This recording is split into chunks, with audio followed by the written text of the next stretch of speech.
काफर किन्नू किया तू किन्नू कह रहा काफर ओए ਅਸੀਂ ਤਾਂ ਉਸ ਗੁਰੂ ਦੇ ਜਾਏ ਆ ਜਿਸ ਦੇ ਛੋਟੇ ਛੋਟੇ ਬੱਚਿਆਂ ਨੇ ਬੜੇ ਪਿਆਰ ਦੇ ਨਾਲ ਮੌਤ ਨੂੰ ਹੱਸ ਕੇ ਗਲੇ ਲਗਾਇਆ ਹੈ ਬਜਾਏ ਇਸਲਾਮ ਕਬੂਲਣ ਦੇ ਤੇ ਤੂੰ ਸਾਨੂੰ ਕਾਫਰ ਕਹਿ ਰਿਹਾ ਓਏ ਤੂੰ ਤੇ ਤੇਰੇ ਬਜ਼ੁਰਗਾਂ ਨੇ ਮੌਤ ਕੋਲੋਂ ਡਰ ਕੇ ਇਸਲਾਮ ਕਬੂਲ ਲਿਆ ਤਾਂ ਤੁਸੀਂ ਹੋਗੇ ਮੂਮਿਨ ਜੋ ਬੋਲੇ ਸੋ ਨਿਹਾਲ ਇਹ ਪ੍ਰਭੂ ਸ਼੍ਰੀ ਰਾਮ ਜੀ ਦਾ ਮੰਦਿਰ ਹੈ ਜੇ ਹੁਣੇ ਤੁਸੀਂ ਇਸ ਜਗ੍ਹਾ ਨੂੰ ਖਾਲੀ ਨਾ ਕੀਤਾ ਤਾਂ ਸੋ ਮੈਨੂੰ ਵਾਹਿਗੁਰੂ ਜੀ ਦੀ ਇੰਨੀਆਂ ਤੁਹਾਡੇ ਪਿਓ ਨੇ ਤੇ ਇਦਾਂ ਨਹੀਂ ਲਾਈਆਂ ਹੋਣੀਆਂ ਜਿੰਨੀਆਂ ਮੈਂ ਲਾਸ਼ਾਂ ਦੇ ਢੇਰ ਲਾ ਦਵਾਂਗਾ ਜੈ ਸ਼੍ਰੀ ਰਾਮ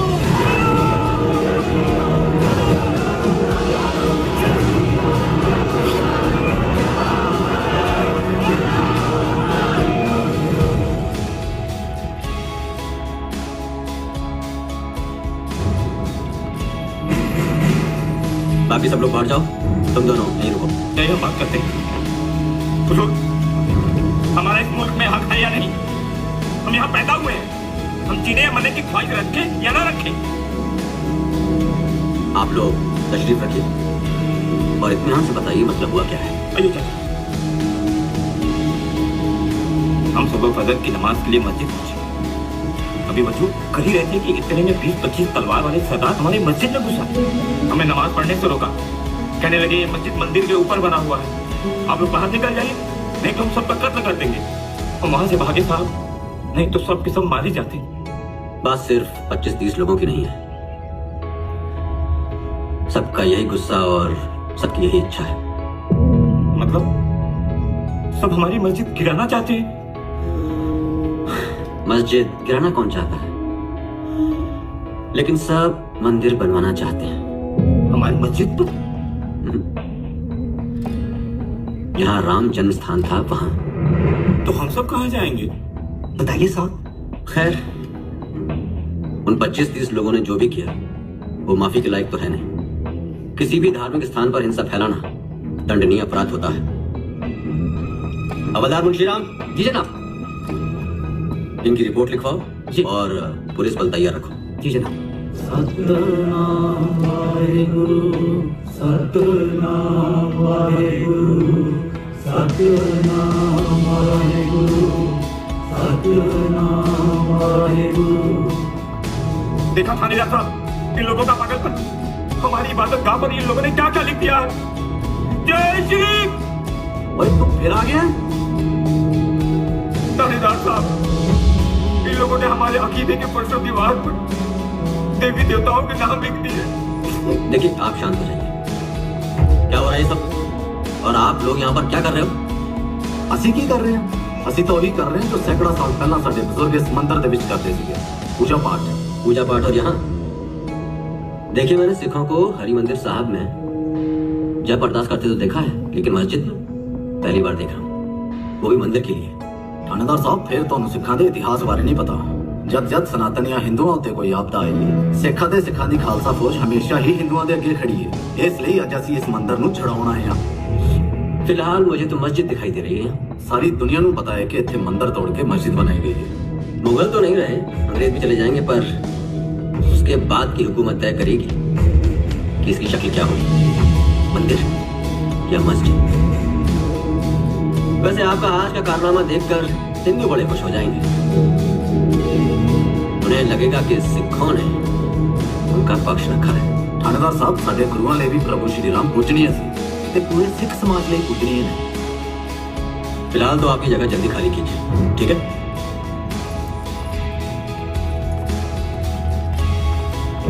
ओए तुसी सारे कंन खोल के सुन लो जिन्ना जल्दी हो सकता है इस मंदिर ਅਤੇ इस जगह ਨੂੰ खाली कर दियो नहीं तो ਅਸੀਂ ਤੁਹਾਡਾ ਉਹ ਹਾਲ ਕਰਾਂਗੇ ਜੋ ਤੁਸੀਂ ਸੋਚ ਵੀ ਨਹੀਂ ਸਕਦੇ जो बोले सो निहाल जय श्री राम जय श्री राम अल्लाहू अकबर अल्लाहू अकबर सो निहाल जय श्री राम जितनी मस्जिदें हिंदुस्तान की जमीन पर खड़ी है ना वो हमारे बादशाह और बुजुर्गों की तामीर की हुई है कोई काफिर उस पर कैसे कब्जा कर सकता है साफ सफाई करके मस्जिद को पाक पाकीज़ा करवा दीजिए जी श्री राम जय जय राम श्री राम जय राम जय जय राम।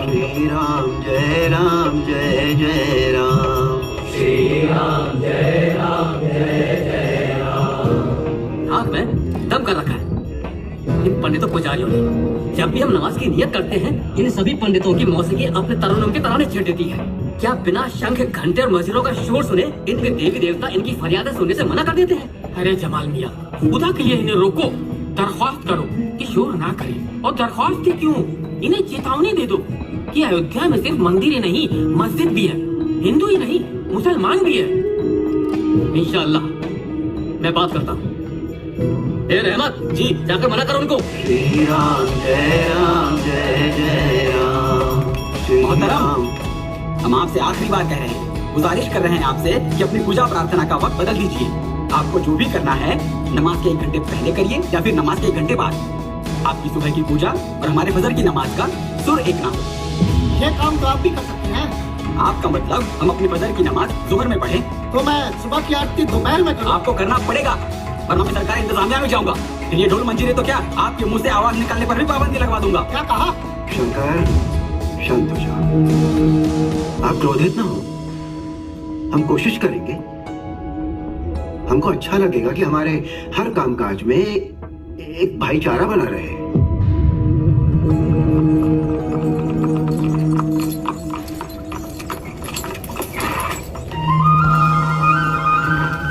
प्रणाम गुरुजी। प्रणाम गुरुजी, प्रणाम।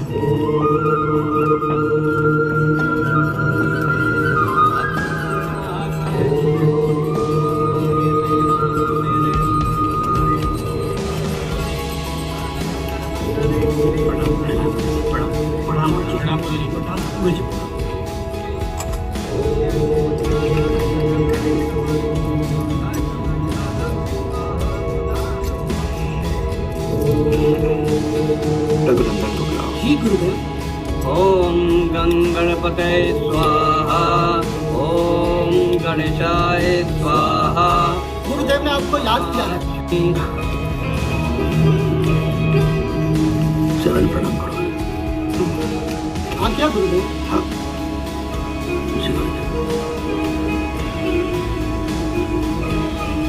हमने रामलला चबूतरे पर छतरी लगाने के लिए जो याचिका डाली थी ना, न्यायालय ने उसे निरस्त कर दिया है।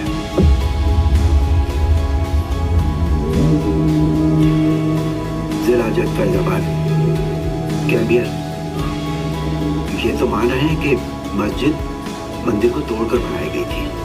हाँ तो लेकिन ये भी कह रहे हैं कि 400 साल पुरानी बात है। इसे सुधार पाना संभव नहीं है।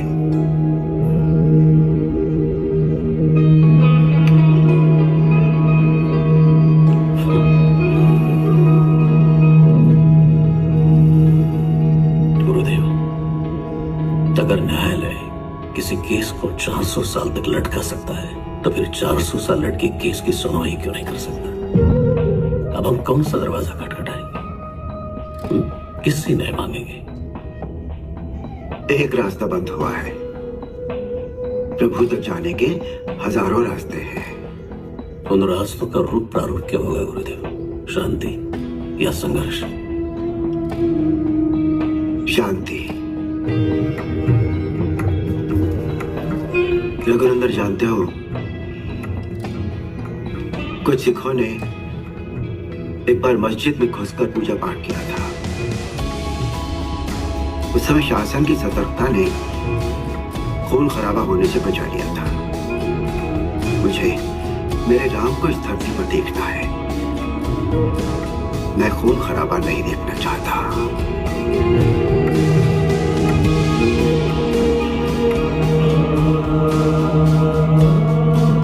गुरु, शांति, सद्भाव, सहनशीलता, अभी हथियार अधिकार की लड़ाई के लिए उपयुक्त नहीं रहे। जी, इनकी धार अब अपना तेज खो चुकी है। तुम्हारे सिख भाई जहां गए थे गुरुवर, वो हमारे प्रभु राम का ही मंदिर था। आप ही ने तो कहा था कि वहां पहुंचने के हजारों रास्ते हैं। एक रास्ता ये भी तो था वहां पहुंचने का, जो हमारे सिख भाइयों ने अपनाया था।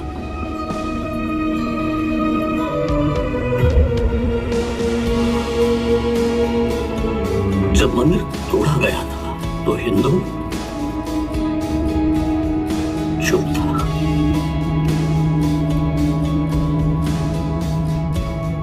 गुरुदेव,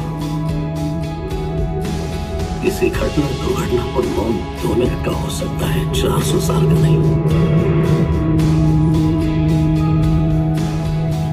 बस तुम श्री राम तक पहुंचना चाहते हैं, चाहे रास्ता हो तब भी, रास्ता ना हो तब भी। जरा स्पर्श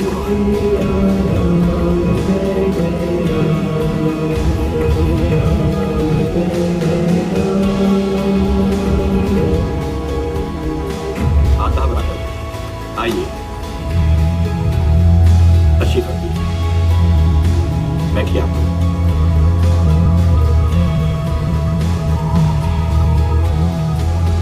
फरमाइए राघव दास जी, हमारे बीच में ऐसा कौन सा मुद्दा आ गया कि फौरन बहस बुलानी पड़ी?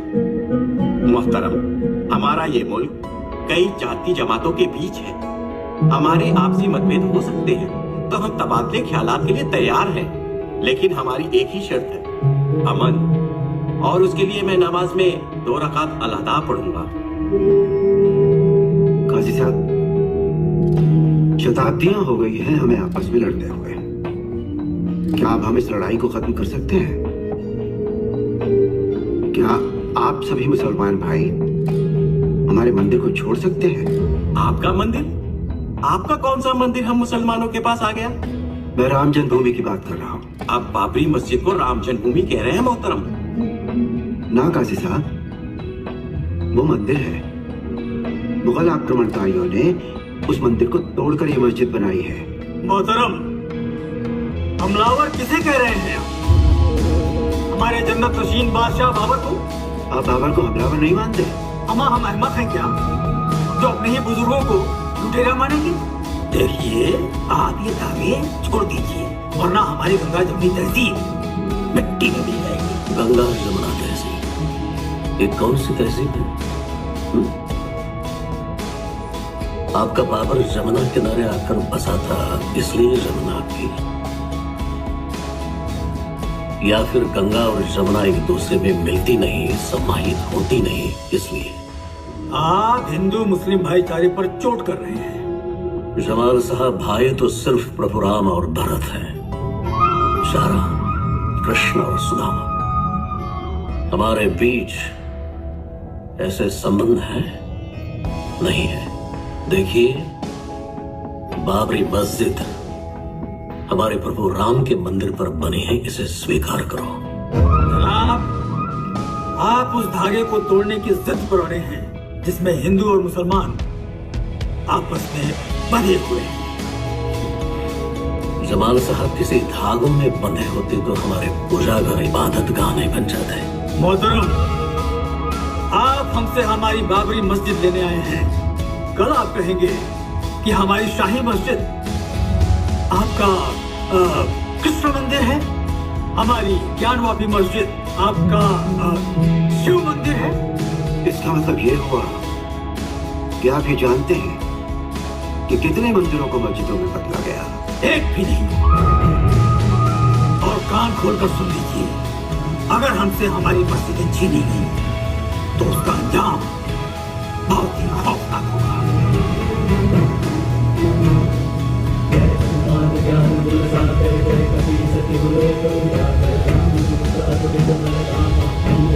क्या करोगे?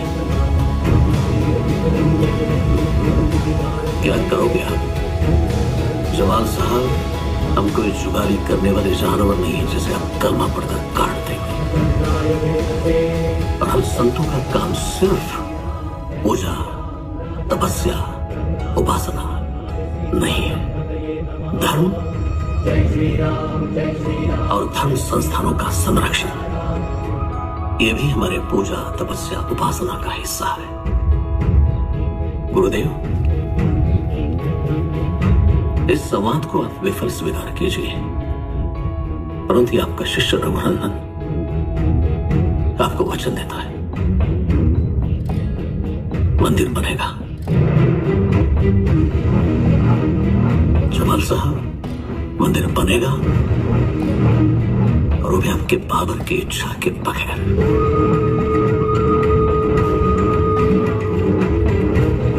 जय श्री राम। चरण प्रणाम गुरुदेव।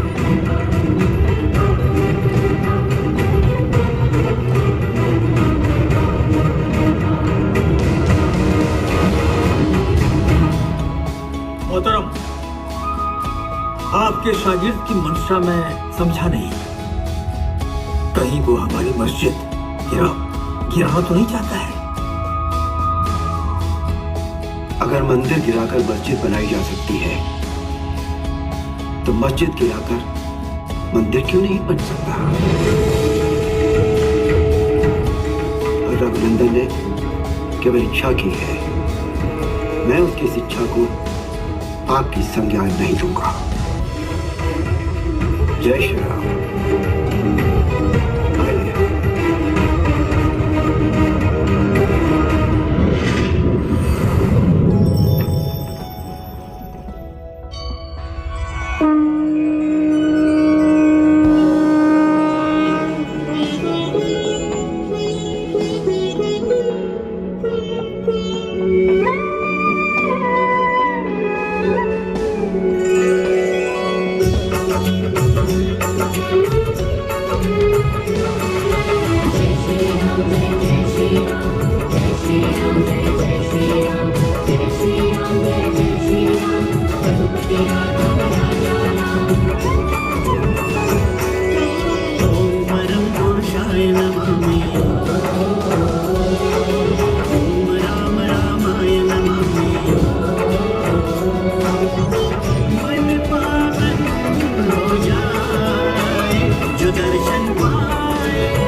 सुमिरन में ध्यान लगाए, आरती पूजा थाल सजाए,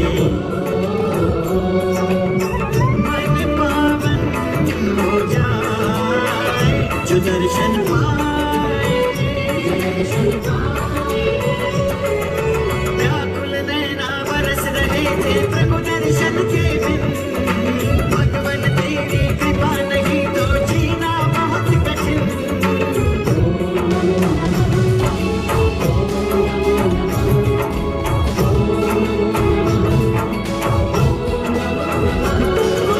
व्याकुल नैना बरस रहे थे प्रभु दर्शन के बिन, भगवन तेरी कृपा नहीं तो जीना बहुत कठिन।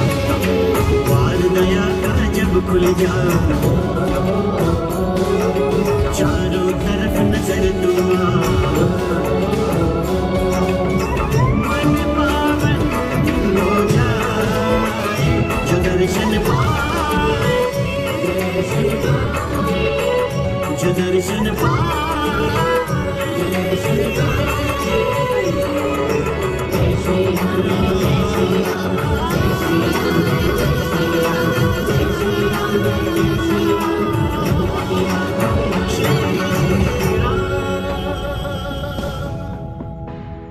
राम, मेरे राम, मेरे राम आ गए। राम, राम, राम, राम आ गए।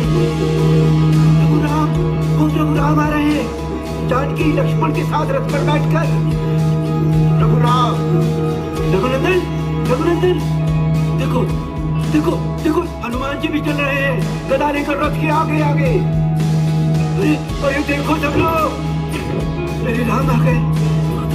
पूरी पूरी अयोध्या में हर्ष है, उल्लास है, दीपक जल रहे हैं। रघुनंदन, प्रभु श्री राम आ गए, उनके स्वागत की तैयारी करो। पूरे वातावरण में इत्र घोल दो, पुष्प वर्षा करो, पुष्प वर्षा करो। चलो मैया की लहरों से कहो, अखेलियां करे, अखेलियां करे। हाँ, पशु पक्षी प्राणी सबसे कह दो, उनके राम आ गए, उनके राम आ गए। अरे रघुनंदन, स्वागत करो। प्रभु श्री राम को देखो, हाँ, राम आ गए। शांत हो जाइए, शांत हो जाइए, राम, आप शांत हो जाइए। रघुनंदन, हाँ, प्रभु राम कहाँ है? कहाँ गए प्रभु राम? देखो रघुनंदन, मुझे शांत हो जाइए। मेरे प्रभु राम कहाँ गए? अरे मेरे प्रभु राम कहाँ गए? यही तो थे, कहाँ गए प्रभु राम? मुझे शांत हो जाइए, आप शांत हो जाइए। गुरुदेव, अरे अरे मेरे प्रभु राम चले गए, अभी तो यही थे। गुरुदेव, आप शांत हो जाइए, सब ठीक हो जाएगा, कहाँ चले गए? सब ठीक हो जाएगा, प्रभु राम, सब ठीक हो जाएगा, मेरे राम, सब ठीक हो जाएगा, शांत हो जाइए।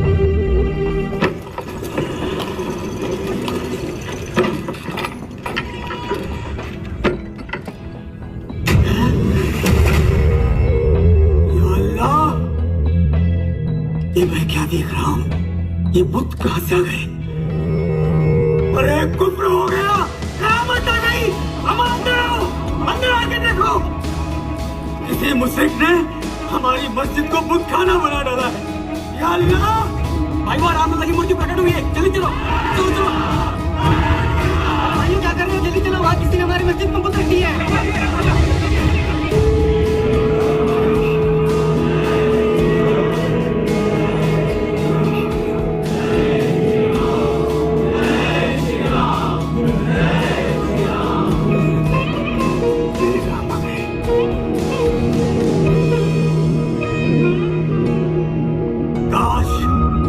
बंटवारे के वक्त हम पाकिस्तान चले गए होते तो आज अपनी मस्जिद में बुतों का मजमा नहीं देखना पड़ता, मजमा नहीं देखना पड़ता।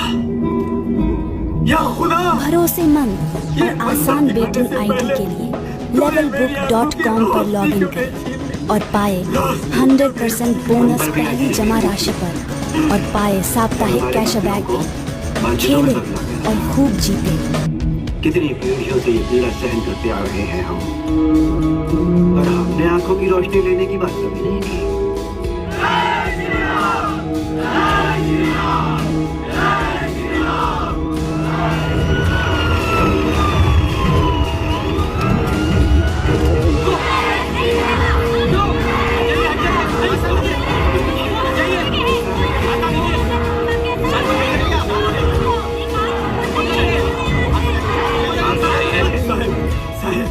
ये जुल्म देखिए साहब, किसी ने हमारी मस्जिद में मूर्तियां रख दी हैं।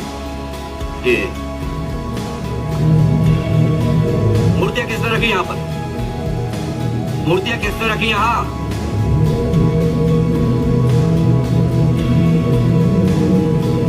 ये मूर्तियां किसने रखी?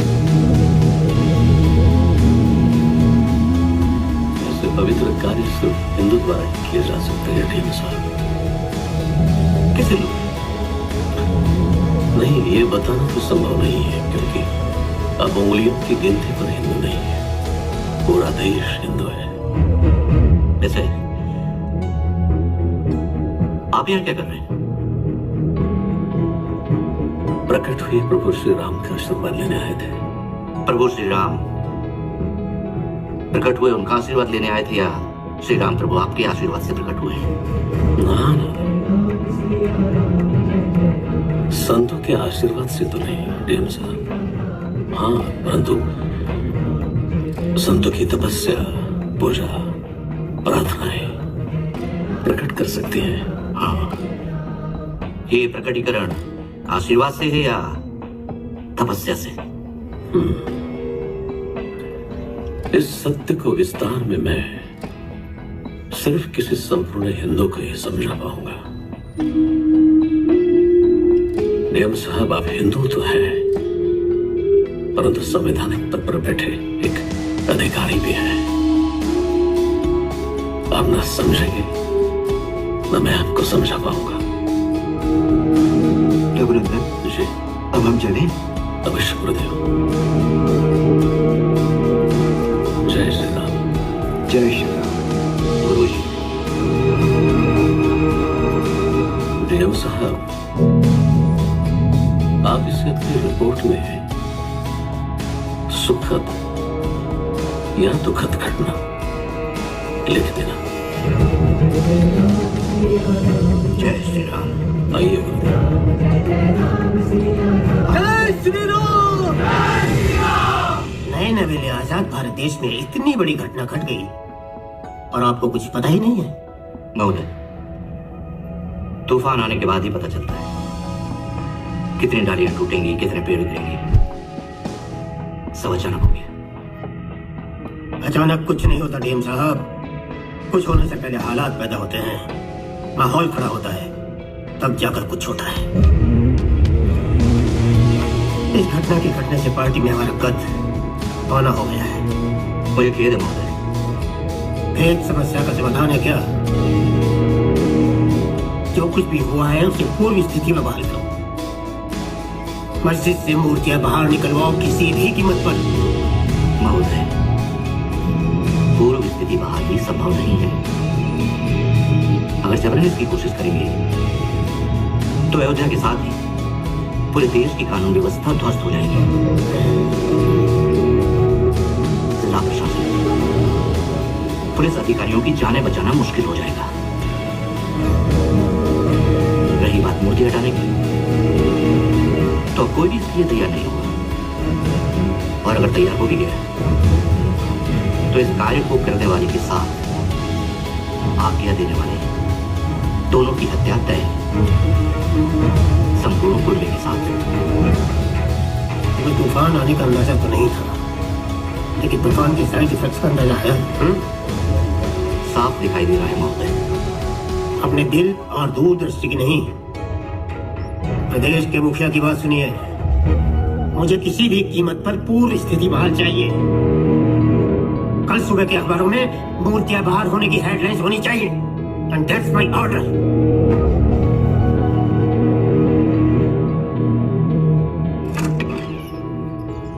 आ गया?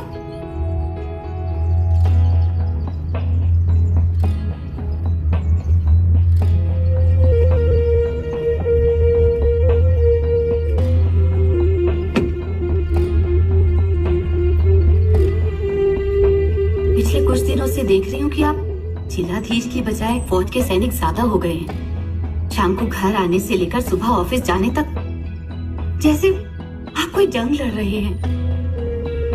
आखिर बात क्या है? सिर्फ घर आने और ऑफिस जाने तक नहीं, मैं आज को 24 घंटे युद्ध में हूं और विरुद्ध कोई पड़ोसी मुल्क या परदेसी आक्रांत नहीं है। 90% लोगों की आस्था है और 10% देश के कर्णधारों का स्वार्थ। समझ नहीं आता किससे जीतूं और किससे हारूं।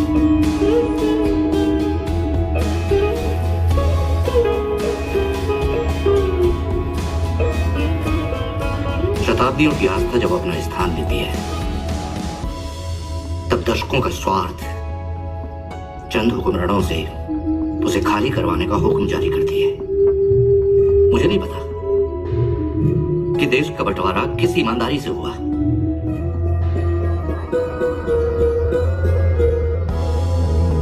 पता नहीं इस धरती पर किस देवता का आशीर्वाद था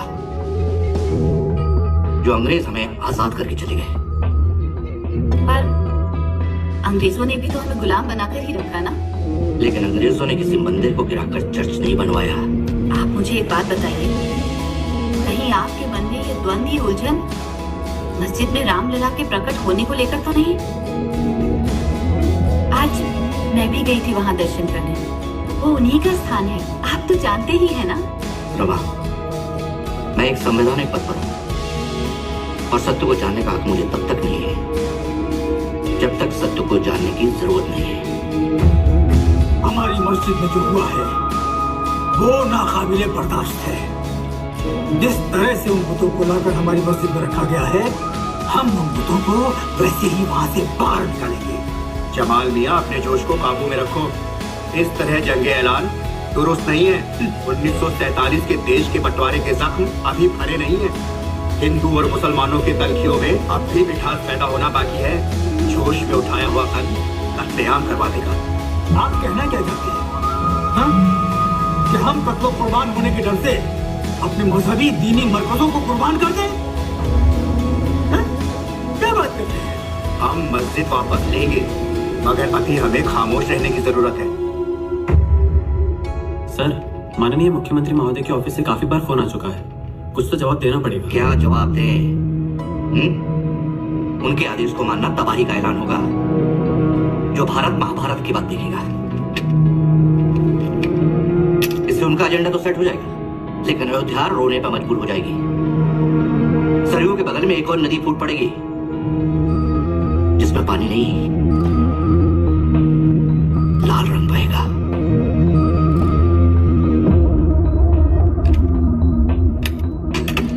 महोदय, जिला अधिकारी के ऑफिस में हमारा कोई फोन नहीं उठा रहा है, लगता है इग्नोर कर रहा है। गाड़ी निकलवाइए। जी महोदय।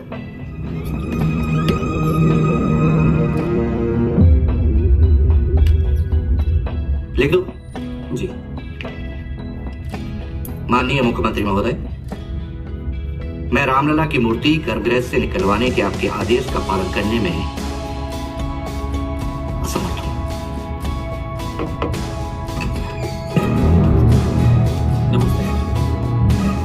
डीएम, हमने तुम्हें कुछ आदेश दिए थे, संज्ञान लिया गया? सीएम और डीएमओ के अधीन होता है कि डीएमओ सीएमओ के? आम किसके ऑफिस में हाजिरी देने की पात्रता रखता है? तुम मेरे या मैं तुम्हारे? मानिए, मैं आपके आदेश के फायदे या नुकसान के अध्ययन में था। जवाब की तैयारी कर रहा था। अरे कैसा अध्ययन? किस बात का नफा नुकसान? किस बात का जवाब? मैंने तुम्हें आदेश दिया था कि रामलला की मूर्ति को मस्जिद से बाहर निकालो और तुम मेरे आदेश का अध्ययन करने बैठ गए। अरे इस प्रदेश का मुखिया कौन है, मैं कि तुम? जनता को जवाब किसको देना है, मुझे कि तुम्हें? महोदय, मैं असमर्थ हूँ। आपका आदेश पालना मेरा कर्तव्य है, लेकिन विवेकहीनता में आदेश का पालन करना मैं नहीं चाहता। आपके आदेश की समीक्षा करके मैं इस निष्कर्ष पर पहुंचा हूं कि रामलला की मूर्ति जहां पर है उसको वहीं रहने दिया जाए। ये क्या बोल रहा है? जिस चीज के लिए देश में दंगा फसाद जन्म लेने के लिए पेट में लाते मार रहा है, ये कहते हैं उसको वैसा ही रहने दो। अरे पता तो करो जरा कि ये डीएम अपनी मेरिट पर बना है या किसी कोटे की मेहरबानी से? मैंने यूपीएससी में 1500 अंकों के साथ ऑल इंडिया टॉप किया था। कोटे का लाभ हमारे परिवार में किसी ने नहीं लिया। और रही रामलला की मूर्ति हटाने की बात, तो मेरी सलाह है कि ये मामला अदालत के हाथों सौंप दिया जाए और फैसला आने तक इस विवादित स्थान की चारों तरफ एक सुरक्षित घेरा बनाया जाए। हिंदू मुसलमान दोनों पक्षों का प्रवेश वर्जित किया जाए। मूर्ति की नियमित पूजा के लिए नियुक्त पुजारियों की संख्या घटाकर 3 से 1 कर दी जाए। इसके अलावा मौलवी कहने के लिए मेरे पास कोई और शब्द नहीं है। अगर आप मेरी राय से सहमत नहीं है तो मैं इस्तीफा देने के लिए तैयार हूँ।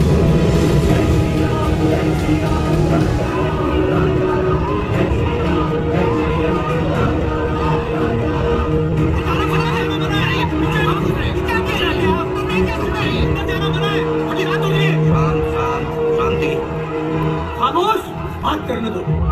आदाब कलेक्टर साहब, इस मुल्क के आईन ने हमें भी कुछ बुनियादी हुकूक दिए हैं, जिनमें इबादत की आजादी भी शामिल है। आपका यह कदम उसमें दखल है। शांत हो जाइए। देखिए, हम शांति और सौहार्द की अपील लेके आए। उम्मीद है आप इस अपील का सम्मान करेंगे। शांति और सौहार्द अपनी इबादत गाह को खोकर। अभी तक आपने इसे खोया कहाँ है? अगर खोया नहीं है तो हमें आप अंदर क्यों नहीं जाने देते?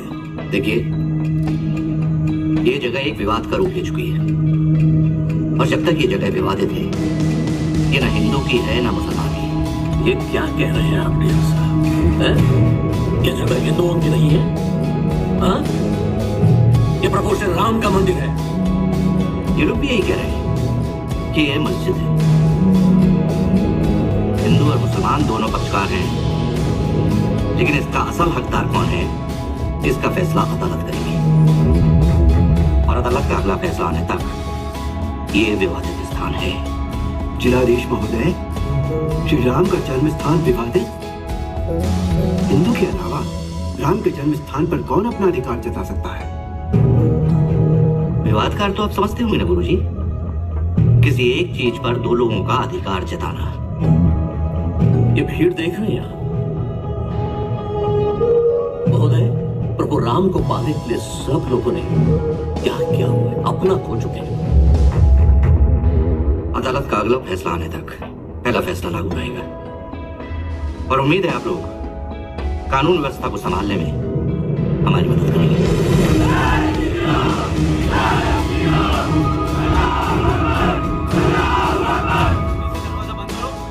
ताला लगाओ जल्दी, चलो।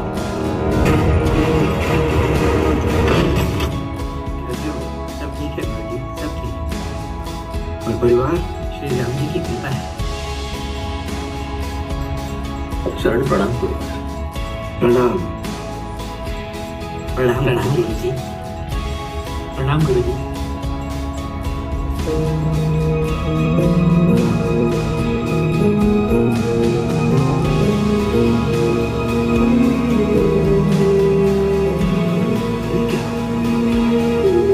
प्रभु श्री राम का ये स्वरूप ये था। रघुनंदन, प्रभु श्री राम की छवि संयम, सौम्यता और करुणा की रही है। उग्रता उनका परिधान कभी नहीं रहा। गुरुदेव, आप तो जानते हैं प्रभु राम ने माता जानकी की खोज में लंका प्रस्थान के समय समंदर से रास्ता मांगा था। 3 दिनों के विनय अनुनय के उपरांत की जब समंदर राह देने को तैयार न हुआ तो कुछ पल के लिए क्यों न सही प्रभु ने यह रूप धारण किया था। और तुमने उस कुछ पल के उग्र रूप को प्रभु के चरित्र चिन्ह का स्वरूप मान लिया? क्योंकि गुरुदेव, प्रभु इसी रूप में माता जानकी की रक्षा संघर्ष में थे, और हम अपने आराध्य की आस्था स्थल के रक्षण संरक्षण के संघर्ष में है। आवश्यकता होने पर हमें भी रूप धारण करना पड़ सकता है। गुरुदेव, आप जानते हैं राम जन्मस्थल पर न्यायालय ने पहरा बिठा दिया है। हम हिंदुओं को प्रवेश वर्जित है, और वो तब तक वर्जित है जब तक न्यायालय से कोई आदेश नहीं आता। तब आप हमें बताइए, रामलला की मूर्त द्वार रखने के बाद कोई हिंदू न्यायालय की परवाह करेगा? करना ही होगा। न्यायालय के कार्य में हस्तक्षेप रघुनंदन उचित नहीं होगा।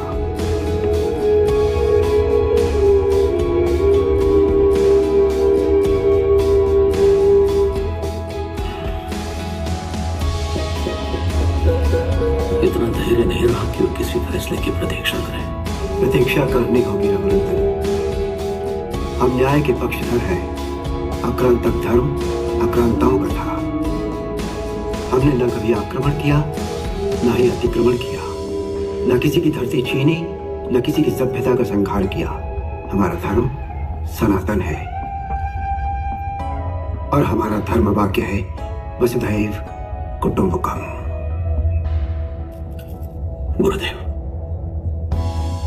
यदि संपूर्ण विश्व एक परिवार है तो फिर राम जन्मस्थान हमें किससे मांग रहे हैं, किससे लड़ रहे हैं? जिन्होंने हमारे देवालयों को मस्जिदों में परिवर्तित किया, फिर तो वो भी हमारे परिवार ही थे, परिवार ही है। गुरुदेव, आपने कहा हमें किसी की जमीन नहीं ली, खुद की जमीन बचा भी तो नहीं पाए। आपने कहा कि हमें कहीं किसी को गुलाम नहीं बनाया। ये मूवी levelbook.com द्वारा प्रस्तुत की गई है। हाँ, ये सत्य है, हमने कभी किसी को नहीं लूटा, लेकिन ये भी तो सत्य है गुरुदेव की बार बार हमारा सब कुछ लूटा गया है, बार बार। और नहीं, सोना चांदी हीरे जवाहरात नहीं, हमारी सभ्यता, हमारी संस्कृति, हमारे संस्कार तक को लुटा गया। हम संतों को अपना धर्म, अपनी धरती की रक्षा के कारण प्रभु राम और भगवान कृष्ण का अनुसरण करना ही होगा गुरुदेव। चरण प्रणाम गुरुदेव।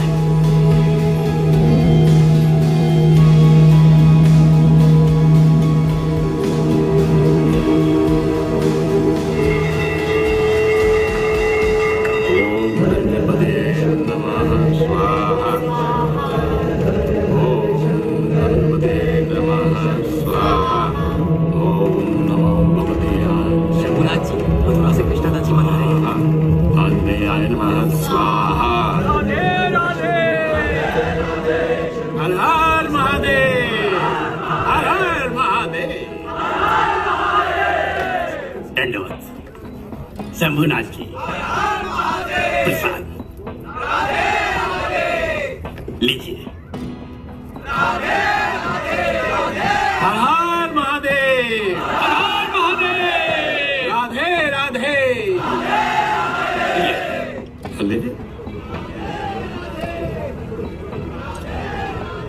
स्वामी जी, समस्त पीठाधीश्वर, मंडलेश्वर, महामंडलेश्वर, भिन्न भिन्न अखाड़ों आश्रमों के साधु संत सबको आमंत्रण दिया गया है और सभी महानुभावों ने आगमन की स्वीकृति भी दी है।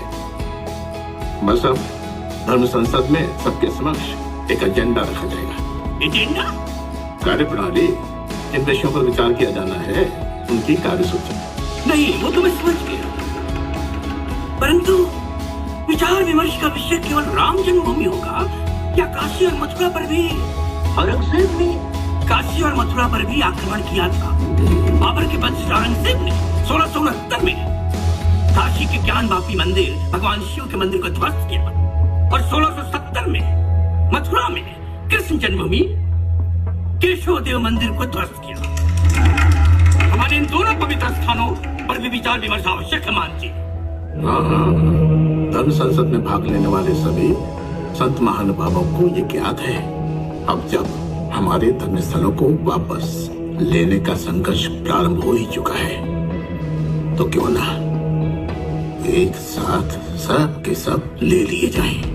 यही तो हम चाहते हैं महंत जी। यदि प्रत्येक स्थान को अलग अलग लिया गया तो 500 वर्ष हमें प्रतीक्षा करनी होगी। आपके और मेरे विचार इस विषय में मिलते हैं। हम धर्म संसद में इसको एक विषय के रूप में रखेंगे। अवश्य। धर्म संसद के निर्णय को आपके समक्ष रखता हूँ। धर्म संसद के द्वारा सनातन वैदिक धर्म संप्रदाय के 528 संतों की महासभा में राम जन्मभूमि मुक्ति यज्ञ समिति का गठन किया गया है। समस्त संत महानुभाव एक मत से राम जन्मभूमि मुक्ति के निर्णय प्रस्ताव का समर्थन करते हैं।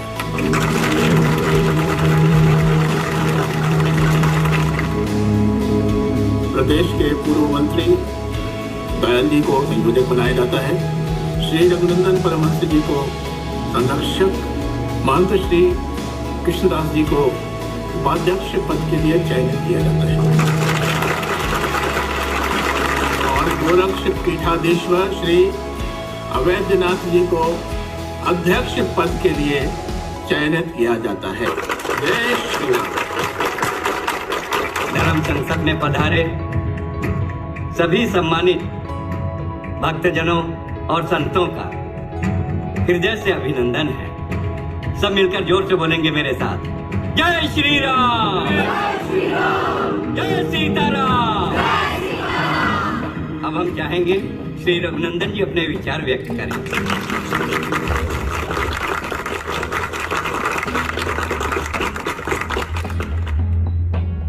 परम आदरणीय श्रद्धेय गुरुवर चरण वंदना। समस्त पीठेश्वर संतर समाज को नमन प्रणाम।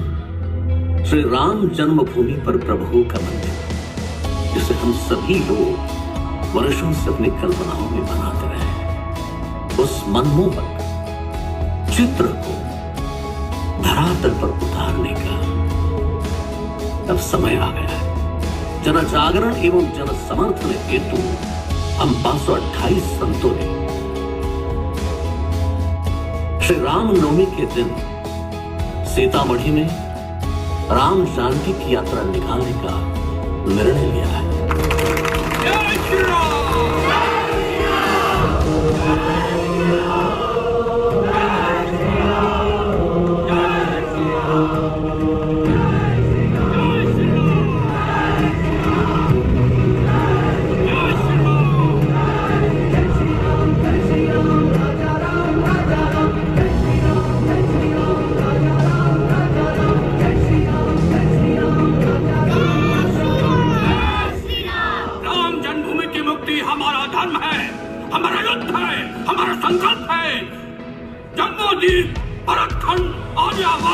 भारतवर्ष के आधार है राम। राम हमारी सोच है। जय श्री राम, जय श्री राम, जय श्री राम। शांत को हम माता सरयू के पवित्र जल को अपनी अंजलि में लेकर संपूर्ण राम जन्मभूमि मुक्ति का संकल्प लेंगे। अब केवल राम मंदिर और कुछ नहीं, मथुरा और काशी भी पूरी मानती। आप धीरे धीरे रात में मंत्रणा करेंगे ना। 400 सालों से चला आ रहा राम जन्मभूमि मुक्ति का ये संघर्ष अब पूर्ण विराम चाहता है। जय श्री राम, जय श्री राम। ना हमने जामा मस्जिद मांगी, ना मक्का, ना अजमेर की दरगाह। हम और हमारा सनातन धर्म सबका यथायोग्य सम्मान करना है। प्रभु राम जन्मभूमि पर हम प्रभु का मंदिर चाहते हैं और जिसे साकार करने के लिए लाखों राम भक्तों ने अपने तमाम आयु खपा दिए, लेकिन अब राम भक्तों की सेना नहीं, इस युद्ध को खत्म होना ही होगा। जय श्री राम, जय श्री राम, जय श्री राम, जय श्री राम, जय श्री राम।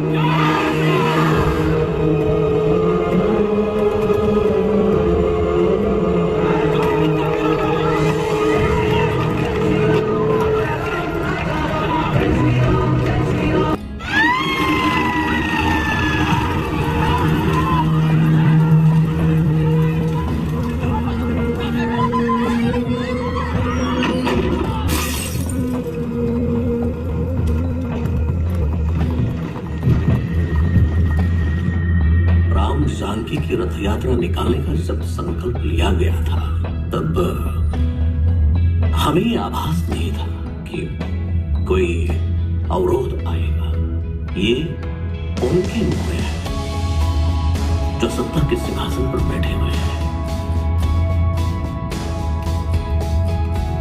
और जब तक अवरोधों को कुचला नहीं जाएगा, तब तक हमारा रथ गंतव्य तक पहुंचना संभव नहीं है।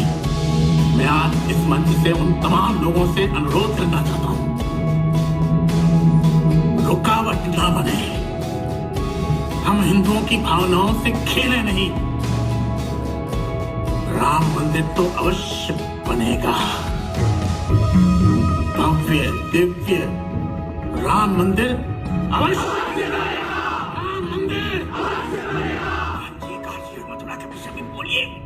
आप थोड़ा धीरे से धरिए। राम मंदिर से निपटने के लिए हमने अपने दल को बनाने का इंतजाम कर लिया है। माननीय श्री विनय कटियार जी को अपने दल का अध्यक्ष मनोनीत कर दिया गया है। जय बजरंगबली।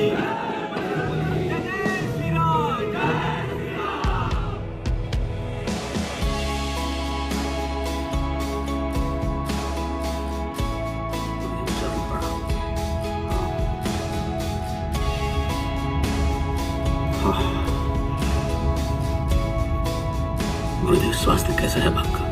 आपने औषधि ली?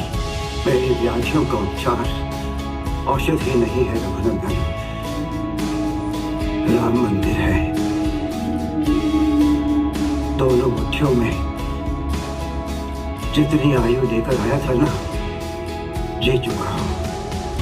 मेरा जीवन मुझे जीने के लिए विवश नहीं कर रहा, बल्कि मैंने अपने जीवन को जीने के लिए विवश करके रखा है। रघुनंदन, तुम मेरे शिष्यों में सबसे श्रेष्ठ हो। तुमसे अपनी व्यथा साझा करता हूं ना, तो मेरा दिल हल्का हो जाता है। रघुनंदन जी, क्या मेरे जीते जी राम मंदिर का निर्माण संभव है? बताओ ना, क्या मैं जीते जी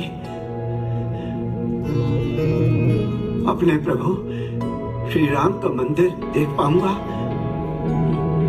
बताओ रघुनंदन। गुरुदेव, मुझे शिष्य बनाकर जो शिक्षा और दीक्षा दी है आपने, गुरुदक्षिणा स्वरूप मैं आपको राम मंदिर ही भेंट देना चाहूंगा। गुरुदेव, मैं संघर्षरत हूं, न मैं हताश हूं, न मैं हारा हूं। गुरुदेव, जिस प्रकार सूरज की किरणें ओस के बूंदों को पी जाती है, ठीक उसी तरह आपकी और मेरी आशा कठिनाइयों को निगल जाएगी। गुरुदेव,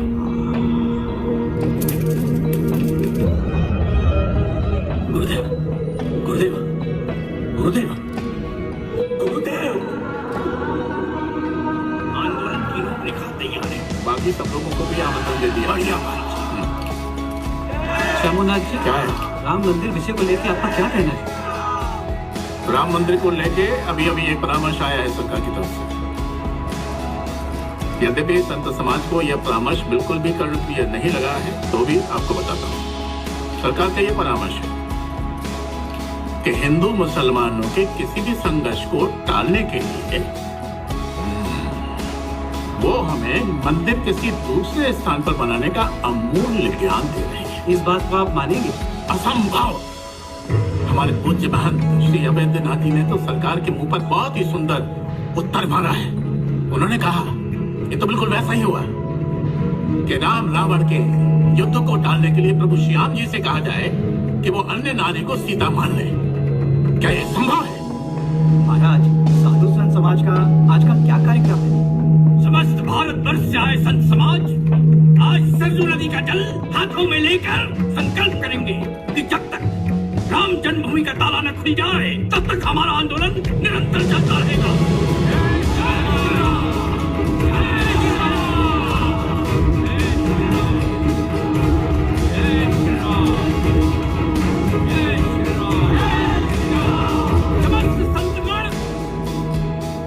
आज सरजू मैया के जल को अंजलि में भरकर संकल्प करेंगे और ये शपथ लेंगे, राम जन्मभूमि मुक्त हो।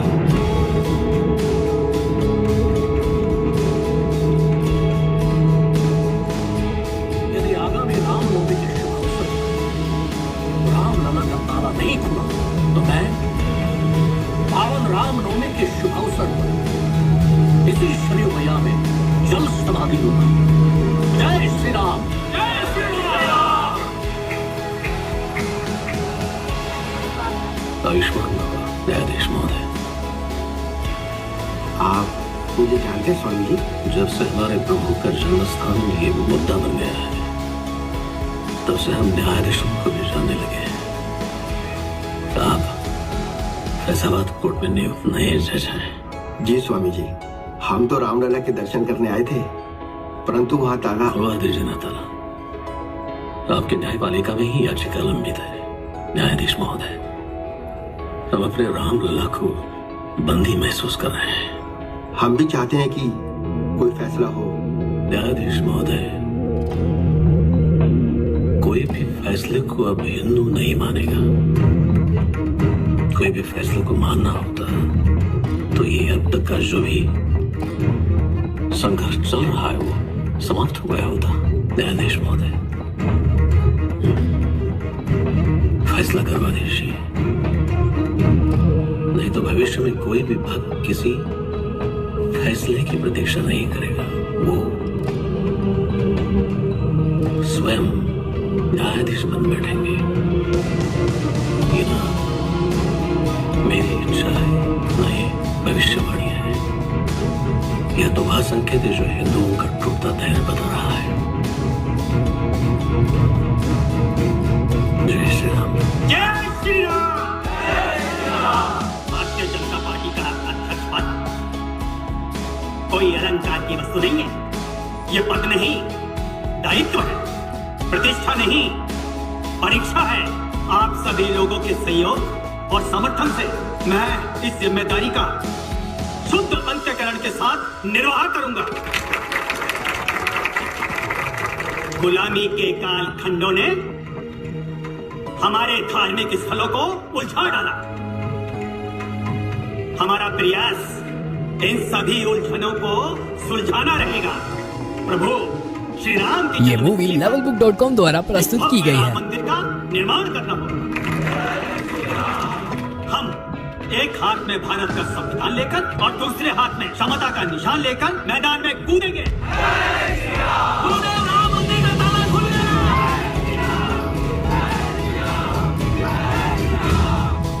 ये जो राम जन्मभूमि का ताला खुलवाया गया है, ये सरकार का हिंदू प्रेम नहीं है। हिंदुओं और उनकी आस्था को लेकर सरकार की जो सोच है, हिंदू अच्छी तरह से जानता है। लेकिन सर, ताला तो खुलवाया गया था और ये भी एक सच्चाई है। यही तो मैं भी कह रहा हूँ कि जो ताला खुलवाया गया है वो हिंदुओं को सिर्फ झुंझुना दिखाया गया है और कुछ नहीं है। शाहबानो का केस तो पता है ना आपको? जिस वक्त शाहबानो के शौहर ने उसे तलाक तलाक कहकर घर से निकाल दिया, 5 छोटे छोटे बच्चे थे उसके साथ। उसी पर आशय घर से बेदखल हुई औरत बच्चों को खाली हाथ कैसे पाती? शाहबानो अदालत चली गई और अदालत ने भी शाहबानो के पक्ष में फैसला सुना दिया। इस बात को लेकर कुछ मुसलमान पुरुष बहुत नाराज हुए। उन्होंने बहुत हंगामा किया, बहुत बोले अदालत के खिलाफ। उन्होंने कहा, हमारी बीवी थी, हमने छोड़ दी, हमने फेंक दिया। फेंकी हुई चीज की कौन परवाह करता है?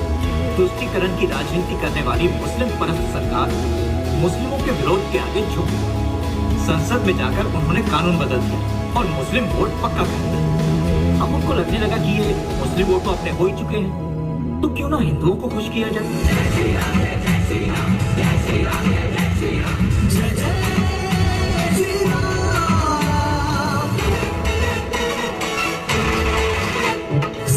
राम की खाते हैं हम, मंदिर वही बनाएंगे।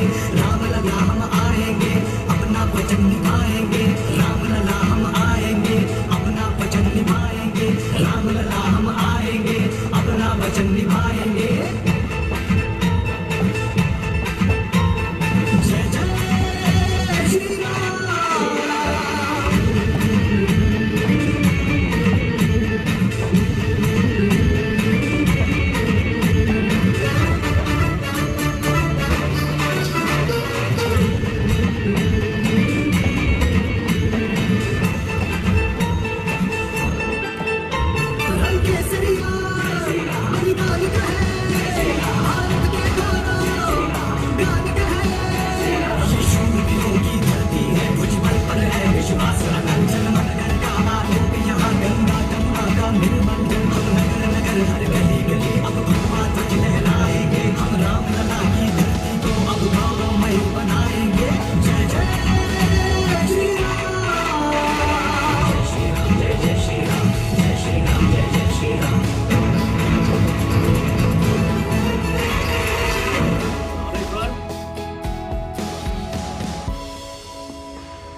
स्वामी जी, आओ आओ।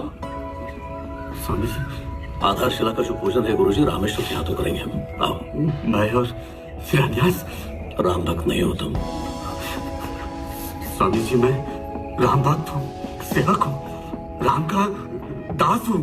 मेरे पास जो कुछ भी है प्रभु की भक्ति में सब न्यौछावर कर दिया। अब ये शरीर जो बचा है मैं इसे पूरी तरह इसको खपा देना चाहता हूँ। लेकिन स्वामी जी मैं एक दलित हूँ। नाम तो रामेश्वर है पर मेरा एक उपनाम भी है अछूत। रामेश्वर दलित ही वर्ण अलंकार है।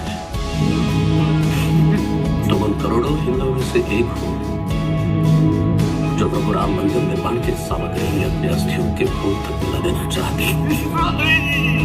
तो फिर तुम दलित कैसे?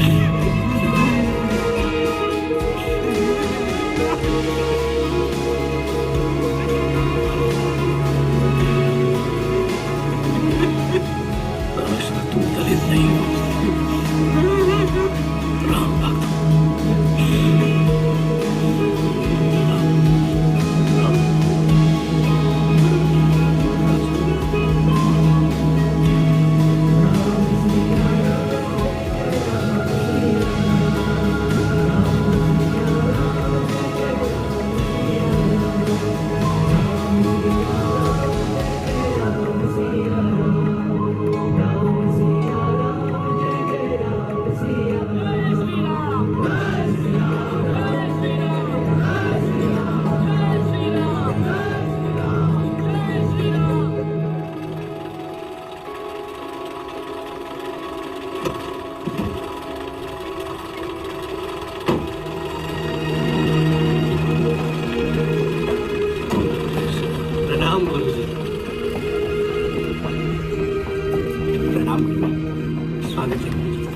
प्रणाम गुरु जी।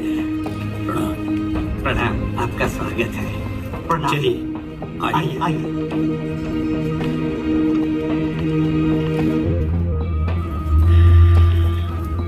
मान्यवर, कार्य सेवा की परिक्रमा का आयोजन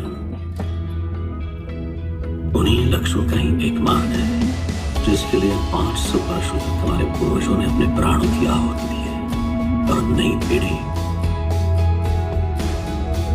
आहुति देने के लिए शपथ और संकल्प लिए बैठी है। मैंने तो प्रतिज्ञा ले रखी है। इस लक्ष्य को इसी जीवन में अर्जित करूंगा। जिस दिन मंदिर बनेगा तभी उस मंदिर में पूजन के लिए जाऊंगा। गुरुदेव, प्रभु राम के मंदिर के अतिरिक्त अब हमारा और कोई लक्ष्य है ही नहीं, क्योंकि प्रभु राम हमारी पहचान है गुरुदेव। और जिस सभ्यता की कोई पहचान नहीं होती लुप्त हो जाती है। मान्यवर हिंदू इतना प्रताड़ित हुआ है कि अब वो भयभीत हो गया है। इतना भयभीत हो गया है कि वो अपनी संस्कृति और अपनी सभ्यता को अपना कहने से डरने लगा है। आपकी कार्य संचालन की रूपरेखा क्या है? गुरुदेव, 25 सितंबर से यहीं से सोमनाथ से हमारी रथ यात्रा शुरू हो जाएगी और फिर 20 अक्टूबर को अयोध्या की पावन धरती पर पहुंच जाएगी। नरेंद्र भाई ने समस्त इंतजाम कर लिए। बस अब आपके आशीष और आशीर्वाद की प्रतीक्षा में है।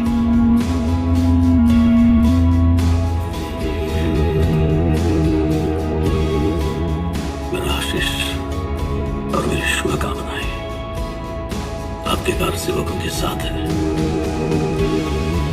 जय श्री राम। जय श्री राम।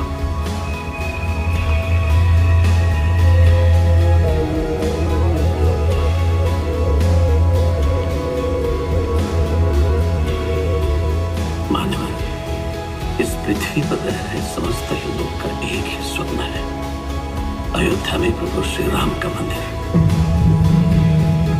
और इस पवित्र कार्य के लिए सभी कार्यरत हैं। जी, आपकी कार सेवा भी इसी कार्य की कड़ी है ना? जी बिल्कुल गुरुदेव। मैं नहीं समझता कि इसके अतिरिक्त किसी का अपना कोई निजी स्वार्थ होगा। नहीं गुरुदेव, नहीं, बिल्कुल नहीं। अब हिंदू प्रभु श्री राम के मंदिर को भारत की समस्त आधारभूत संरचनाओं की श्रृंखला में प्रथम स्थान पर देखना चाहता है। हिंदू अपने ललाट को विश्राम देने के लिए प्रभु श्री राम की चौखट चाहता है। जी गुरुदेव। जय श्री राम। जय श्री राम।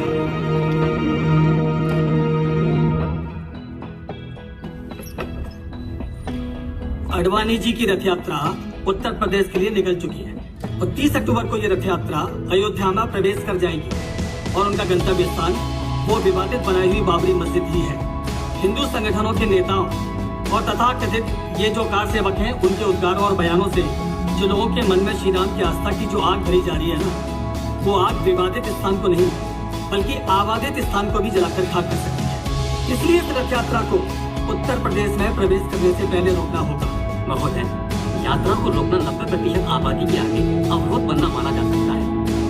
अच्छा होगा अगर उनका मार्ग परिवर्तित कर दिया जाए। मुझे 10% लोगों के लिए उन 90% लोगों को रोकना है और दिशा परिवर्तित करने से उनका ये गंतव्य नहीं बदल जाएगा। श्री राम जन्मभूमि की इच्छा को लेकर आ रहे हैं, इसलिए गृह विभाग को ये आदेश जारी कर दो कि कार सेवकों की किसी भी उद्दंडता के लिए मुंह तोड़ जवाब दिया जाए और गोली चलाने की भी आवश्यकता पड़े तो कोई हिचके नहीं। जय जय श्री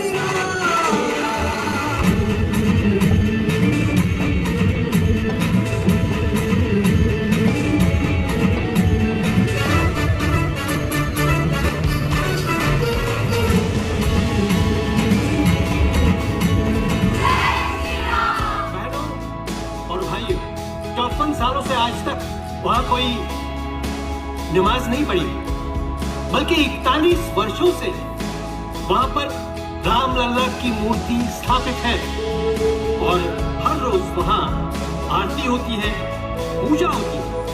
सन 1951 में फैजाबाद के डिस्ट्रिक्ट कोर्ट ने एक आदेश पारित किया कि जन्मभूमि पर स्थापित राम लल्ला की मूर्ति को कोई उठा नहीं सकता और यह आदेश आज भी लागू है। अडवाणी जी रथ यात्रा लेकर गाजियाबाद से सोमनाथ से निकला है। ये रथ यात्रा नहीं है भाई, ये एक राजनीतिक प्रयोग है। 1947 में देश अभी बर्बादी से पूरी तरह उभरा भी नहीं है और आप ये रथ यात्रा लेकर आ गए। अडवाणी जी, हमारी बात कान खोल के सुन लीजिए। अगर आपके रथ यात्रा की वजह से हमारे प्रदेश में कोई प्रॉब्लम हुआ तो उसका जिम्मेदार आप होगा। जय श्री राम। ये रथ यात्रा 30 अक्टूबर को अयोध्या पहुंचेगी, जहां कार सेवा होगी।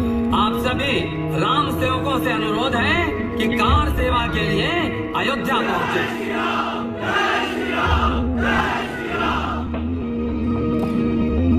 बेटा, पवित्र मन से प्रभु राम की सेवा करना। जी पिताजी। प्रणाम मां, मैं चलता हूँ। खुश रहो भैया। मैं भी साथ चलूंगा। लक्ष्मण, कुछ दिनों में गुड्डी का ब्याह है और पिताजी अकेले ये सारा काम कैसे करेंगे? और वैसे भी हर घर से सिर्फ एक ही सदस्य को शामिल होने के लिए कहा गया है। भैया, आप राम है, मैं लक्ष्मण। राम से दूर लक्ष्मण कहाँ रहा है? मुझे कोई ऐसी जगह, कोई ऐसी तस्वीर दिखा दीजिए जहाँ लक्ष्मण के बिना राम दिखेगा। चाहे अयोध्या का राजपाट हो, वनवास का दुख हो या लंका युग की त्रासदी, जहाँ राम वहाँ लक्ष्मण। बेटा, वहाँ पता नहीं तुम्हें कितना समय लगेगा। कुशल मंगल लिखते रहे। पिताजी, हम एक संघर्ष में जा रहे हैं और संघर्ष में दुख का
में शांति भंग होगी, उसका उत्तरदायी आप हमें मानेंगे।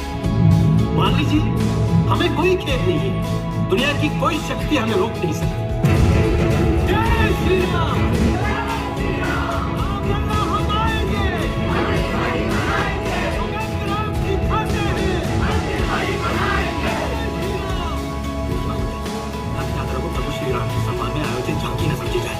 खुफिया एजेंसियों का यह कहना है कि राम जन्मभूमि की मुक्ति के लिए अब तक जितने भी प्रयास किए गए हैं उनमें से ये आखिरी प्रयास है। इसके बाद अस्तित्व में वो नहीं रहेगा जो है, अस्तित्व में वो आएगा जो नहीं है। ये राजनीतिक खेल है, ऐसा खेला बंद नहीं होता और ना ही इसमें कोई हार जीत होता है और ना ट्रॉफी मिलता है, बस खिलाड़ी बदल जाता है। जी महोदय, लेकिन मैं जो कह रहा हूँ उस पर थोड़ा गौर फरमाइएगा, क्योंकि आजकल खिलाड़ी जोश में है। कहीं ऐसा ना हो कि इस बार वो मैदान मार ले। ये अडवाणी जी और महाजन कहाँ ठहरा है? महोदय वो सर्किट हाउस में। बंद करवा दो कमरा में। जी महोदय।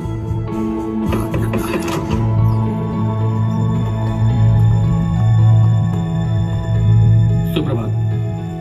सुप्रभात। हमारे पास आप दोनों की गिरफ्तारी का वारंट है। क्या? लेकिन हथकड़ी लगाकर हम आपको थाने नहीं ले जाएंगे। दूसरा आदेश आने तक आपको इसी कक्ष में कैद रहना पड़ेगा।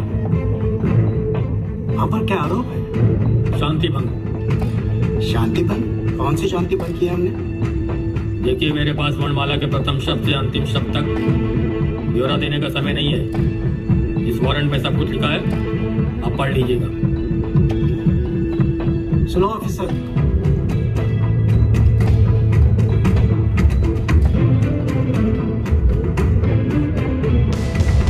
अपने तानाशाह आका से कह देना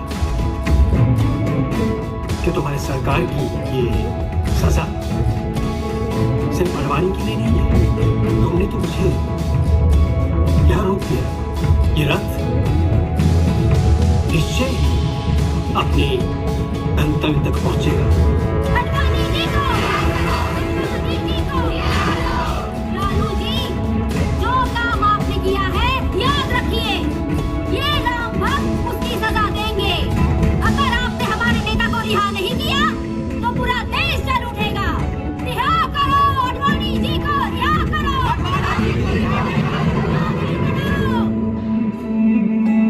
महाराज, अयोध्या की ये पावन भूमि किसी बड़ी घटना होने के संकेत दे रही है। बरसों से भक्त मारे जा रहे हैं पर ये मंदिर जीवित नहीं हो रहा है। शायद ये आखिरी संघर्ष होगा। अब अगर कोई सोया पाया गया, मरा हुआ होगा।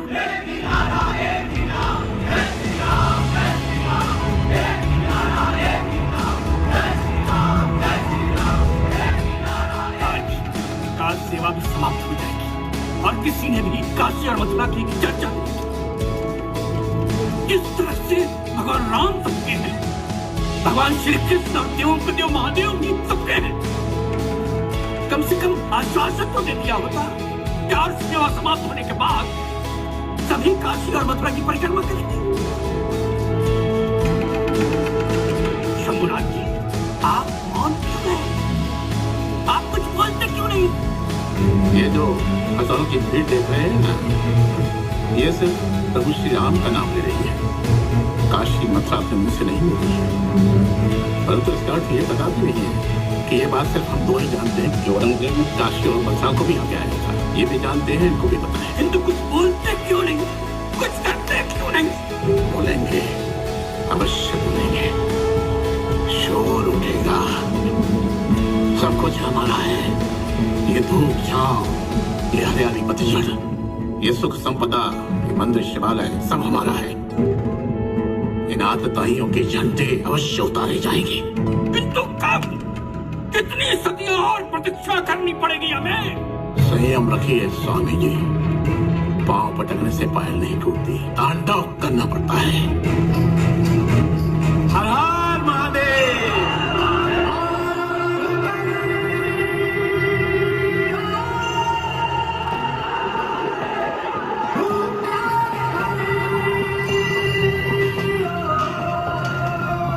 जय श्री राम, जय श्री राम, जय श्री राम, जय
एक गिलास पानी मिलेगा? अभी लाया।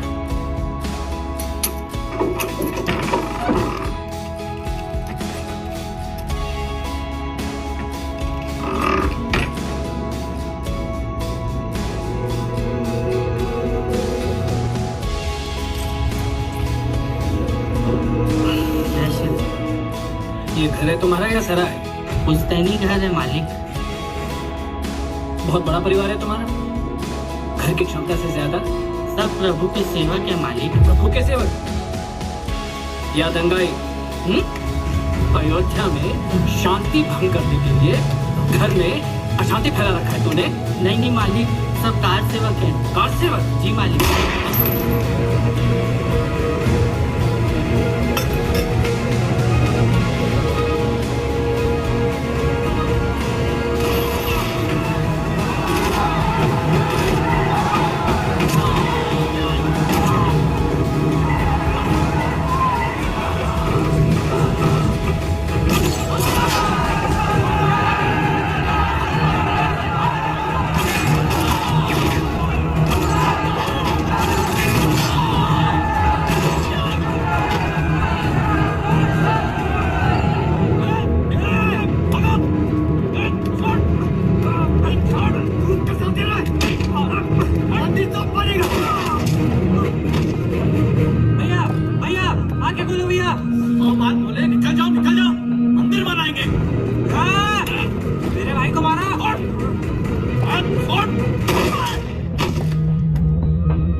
आप राम हैं, मैं लक्ष्मण। राम से दूर लक्ष्मण कहाँ रहा? मुझे कोई ऐसी जगह, कोई ऐसी तस्वीर दिखा दीजिए जहाँ लक्ष्मण के बिना राम देखे गए।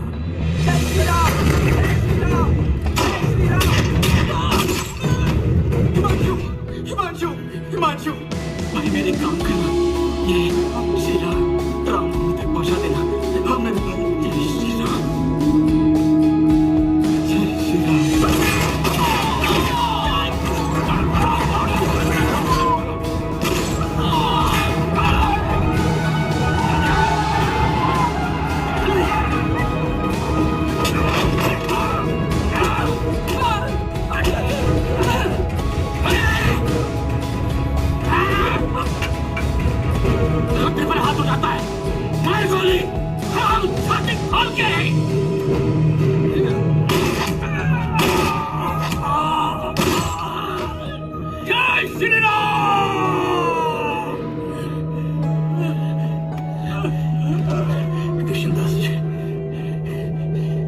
लगता है राम जन्मभूमि मुक्ति यज्ञ में हमने अपनी आहुति दे दी। अब अयोध्या, काशी, मथुरा मंदिर निर्माण को हम नहीं देख पाए। जी, हमारी पीढ़ी तो राम मंदिर निर्माण की इच्छा लेकर मृत्यु को प्राप्त हो रही है। स्वामी जी, आओ, हम अपने इस बहते रक्त में बाती बनकर जल उठे। क्या पता हमारी इस लौ की रोशनी में आने वाली पीढ़ी को ये दिखाई दे जाए।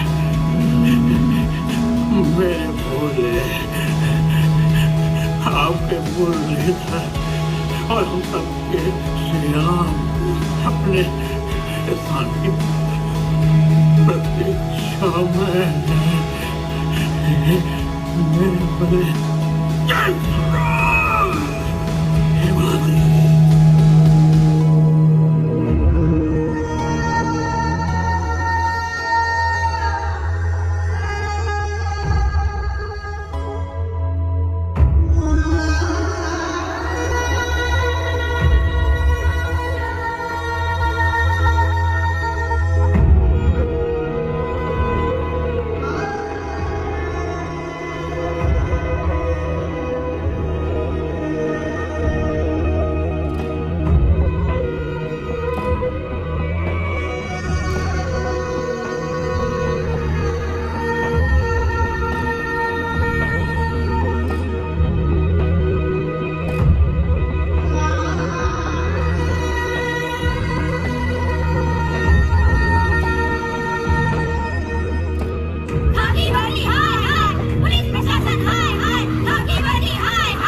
भरोसेमंद और आसान बेटिंग आईडी के लिए levelbook.com पर लॉगिन करें और पाए 100% बोनस पहली जमा राशि पर और पाए साप्ताहिक कैशबैक भी। खेलें और खूब जीतें। शांति सुरक्षा सुनिश्चित करना हमारी जिम्मेदारी थी। जब भी सरकार और कानून हमें कर्तव्य पालन का आदेश देता है तो हमें वही करना होता है जो हमने किया। तो क्या वो कार सेवक हिंसा कर रहे थे? जो भी हुआ दुर्भाग्यपूर्ण था। प्लीज मैं आप लोगों से हाथ जोड़कर विनती करता हूँ, शांति बनाए रखिए प्लीज। कार सेवकों के हाथ आए, शर्म करो, शर्म करो। आप लोगों के माध्यम से हम मंत्री महोदय से कहना चाहते हैं, राम भक्त काल सेवकों के साथ वही हुआ है जो जनरल डायर ने किया था। जिन लोगों की निर्ममता से अपने हत्याएं करवाई हैं, वो ना कोई देशद्रोही थे ना समाजद्रोही थे। राम जन्म स्थल पर मंदिर निर्माण के पथ पर चलने वाले वो राम भक्त थे। पाप किया है आपने और इस देश की आबादी आपको कभी क्षमा नहीं करेगी। लेकिन कुछ लोग इस बात से सहमत नहीं हैं कि वो श्री राम की जन्मभूमि है। मैं सहमत हूं, मैं सहमत हूं और जीवन पर्यंत रहूंगा। भले प्रभु श्याम स्वयं आकर ये कहे कि ये उनका जन्मस्थल नहीं है,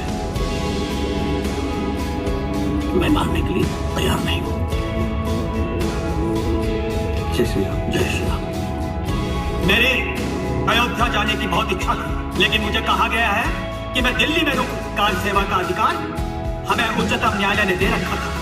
कार सेवा के दौरान कार सेवकों द्वारा उच्चतम न्यायालय के किसी भी निर्णय की अवहेलना नहीं की गई, परंतु राज्य सरकार द्वारा उन्हें उपद्रवी भीड़ कहकर गोलियां बरसाई गई। हमारे पास कोर्ट का आदेश है कि हम वहां भजन कीर्तन कर सकते हैं।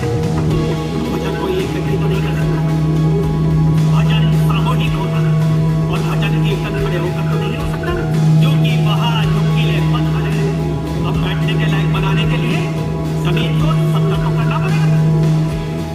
कोई निर्माण कार्य नहीं होगा और कम से कम वेदी तो बनानी ही पड़ेगी। हमारी ये यात्रा कार सेवा के लिए जारी रहेगी, लेकिन आज जब हम मंदिर निर्माण के लिए कार सेवा कर रहे हैं तो हमें कहा जाता है कि हम कुछ लोगों की आस्था के साथ खिलवाड़ कर रहे हैं। ये विरोधाभास मेरी समझ में तो नहीं आता। अगर बाबर सही था तो राम भक्त कैसे गलत हो सकते हैं? जय श्री राम। निहत्थे कार सेवकों पर गोली चलाने वाले कान खोलकर सुन लो। तुम्हारी मुस्लिम परस्त नीतियाँ और बंदूकें हिंदुओं के हौसले को ध्वस्त नहीं कर सकती। राम मंदिर वहीं बनेगा और ये पूरे भारतवर्ष की इच्छा है। क्या आज आप लोग ये ढांचा गिरा देंगे? हमारी कल्पना ढांचा गिराने की नहीं है। अगर ये शुभ कार्य करना होता तो 2 वर्ष पहले 20 अक्टूबर को ही संपन्न हो गया होता। देश हिंदुओं का, मंदिर हिंदुओं का, एक मुगल आता था ही आकर उसे मस्जिद बना देता है और इस देश की सरकार, ये मुसलमान उसकी रक्षा करते हैं। अगर मुगल और मुसलमानों से इतनी हमदर्दी है तो उन्हें मस्जिद बनवा कर कहीं और क्यों नहीं दे देते? कौन रोकता है? कहीं और मस्जिद बना देने से क्या मतलब है महोदय? और आप किस संस्कृति की बात कर रहे हैं? यहाँ ऐसा ही होता है। कोई लुटेरा आता है, हमारा घर लूट लेता है और हमारे घर पर कब्जा कर लेता है। क्या हम बोलते हैं क्या बाहर जाओ, हमारे घर छोड़ दो, आपको दूसरा मकान दे देंगे? घर में प्रेक्षित ऐसी को बोलते हैं क्या? नहीं, आप रहने दीजिए, आप गलत समझ रहे हैं। आप रहने दीजिए। अगर मुगल मंदिर तोड़ सकते हैं तो हम ये ढांचा क्यों नहीं गिरा सकते? नहीं, आप सुनिए हमारी बात। मंदिर वही आकार लेगा जहाँ निराकार किया गया था। नहीं, अरे जय श्री राम।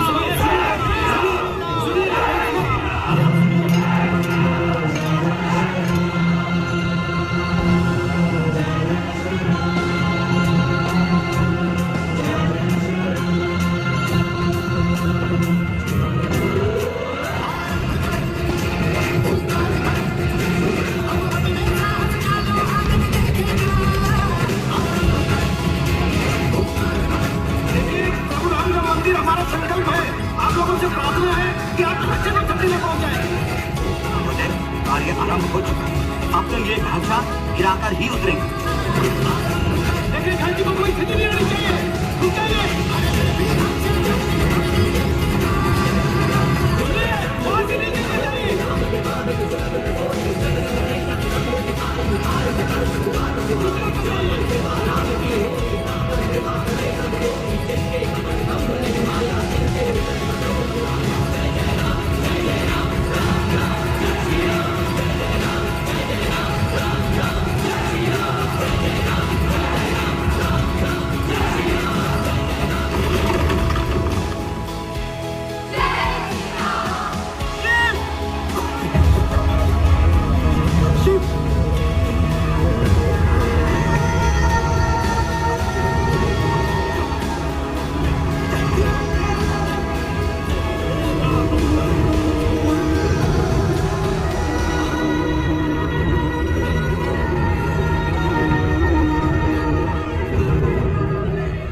विवादित ढांचा गिरा दिया गया है, इस पर आपकी क्या प्रतिक्रिया है? राम मंदिर हमारे लिए एक सांस्कृतिक धरोहर है, सर्वधर्म समभाव का एक प्रतीक है। लेकिन ढांचे का इस तरह से ढाया जाना बहुत ही दुर्भाग्यपूर्ण है। मैं व्यक्तिगत तौर पर इसके लिए दुख प्रकट करता हूं। जय श्री राम। सर एक सवाल और। इस मुल्क ने यह साबित कर दिया है कि वो हम कम तादादी, हम छोटी जमात के लोगों का सबसे बड़ा दुश्मन है। इस मुल्क ने यह फैसला कर लिया है कि हमारे बुजुर्गों की निशानियां और हमारा नामो निशान मिटा के रखेंगे, लेकिन हम हरगिज़ मिटेंगे नहीं। हम इस मुल्क को बता देना चाहते हैं कि हम इस मुल्क के हिस्सेदार हैं, किराएदार नहीं। कहा जा रहा है मस्जिद ढाई गई, मैं कौन सी मस्जिद? वो स्थान जहां आपने धूल मिट्टी के कण उड़ते देखे, वो तो केवल ढांचे की ध्वस्तीकरण की घटी घटना है ना? सदियों से वहां नमाज नहीं पढ़ी गई। देखिए, ढांचे का गिरना प्रभु श्री राम की आस्था को लेकर सदियों से जो तूफान लोगों के अंदर पड़ रहा था, जो कुछ हुआ उसी का सिला था। आज माननीय हाई कोर्ट में विवादित ढांचे की सुनवाई के दौरान मुस्लिम पक्ष की तरफ से 33 गवाह पेश किए, जिसमें मजहबी जानकार और इस्लाम के विशेषज्ञ भी शामिल थे। गवाह का कहना है कि बाबरी मस्जिद एक मुकम्मल मस्जिद थी, भले ही उसके कंधों पर हिंदू धर्म के निशान मिले। उसका कहना है कि हिंदुओं के पास ऐसा कोई भी ऐतिहासिक प्रमाण नहीं है जो साबित कर सके कि वह जगह राम जन्म स्थल है। और आश्चर्य की बात यह है कि मुस्लिम पक्ष के 33 गवाह में 8 हिंदू थे। कैमरा पर्सन अशोक के साथ Neeraj Sharma, news TV. Allahabad high court की लखनऊ खंडपीठ ने विवादित भूमि के जो फैसला सुनाया है, 2 तिहाई भूमि हिंदू पक्ष के लिए और 1 तिहाई भूमि मुस्लिम पक्ष के लिए, हमने ये फैसला मानने से इनकार कर दिया है। हम इसे कतई नहीं मानेंगे। और मुस्लिम पक्ष, हमें मुस्लिम पक्ष से क्या लेना देना, हमने अपना पक्ष रख दिया है। देश के एक नेता ने हलफनामा देकर भगवान श्री राम के अस्तित्व पर ही प्रश्न लगाया है और भगवान राम को ही काल्पनिक बताया है। बड़े ओजस्वी नेता होंगे।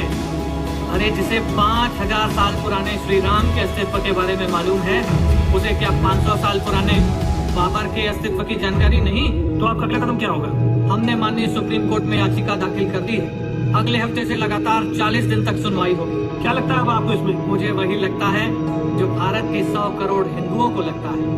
राम लला का मंदिर राम जन्मभूमि पर बनकर रहेगा। अब आप देश को क्या संदेश देना चाहेंगे? संदेश बिल्कुल साफ है, जो श्री राम का नहीं वो किसी काम का नहीं। जय जय श्री राम। क्या सूट 3, 4 और 5 या इनमें से कोई भी परिसीमा द्वारा वर्जित है? क्या 1855 के सूट 81/280 में निर्णय न्यायिक रूप से काम करेगा?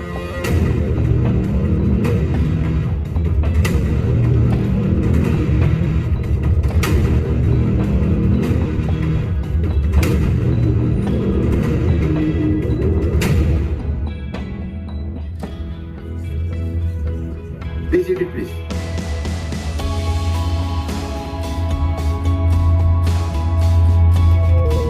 Please start court proceeding. Thank you honourable. 40 दिन की निरंतर अविराम सुनवाई, बहस व तकरार के दौरान दोनों पक्ष को जाना और समझाया।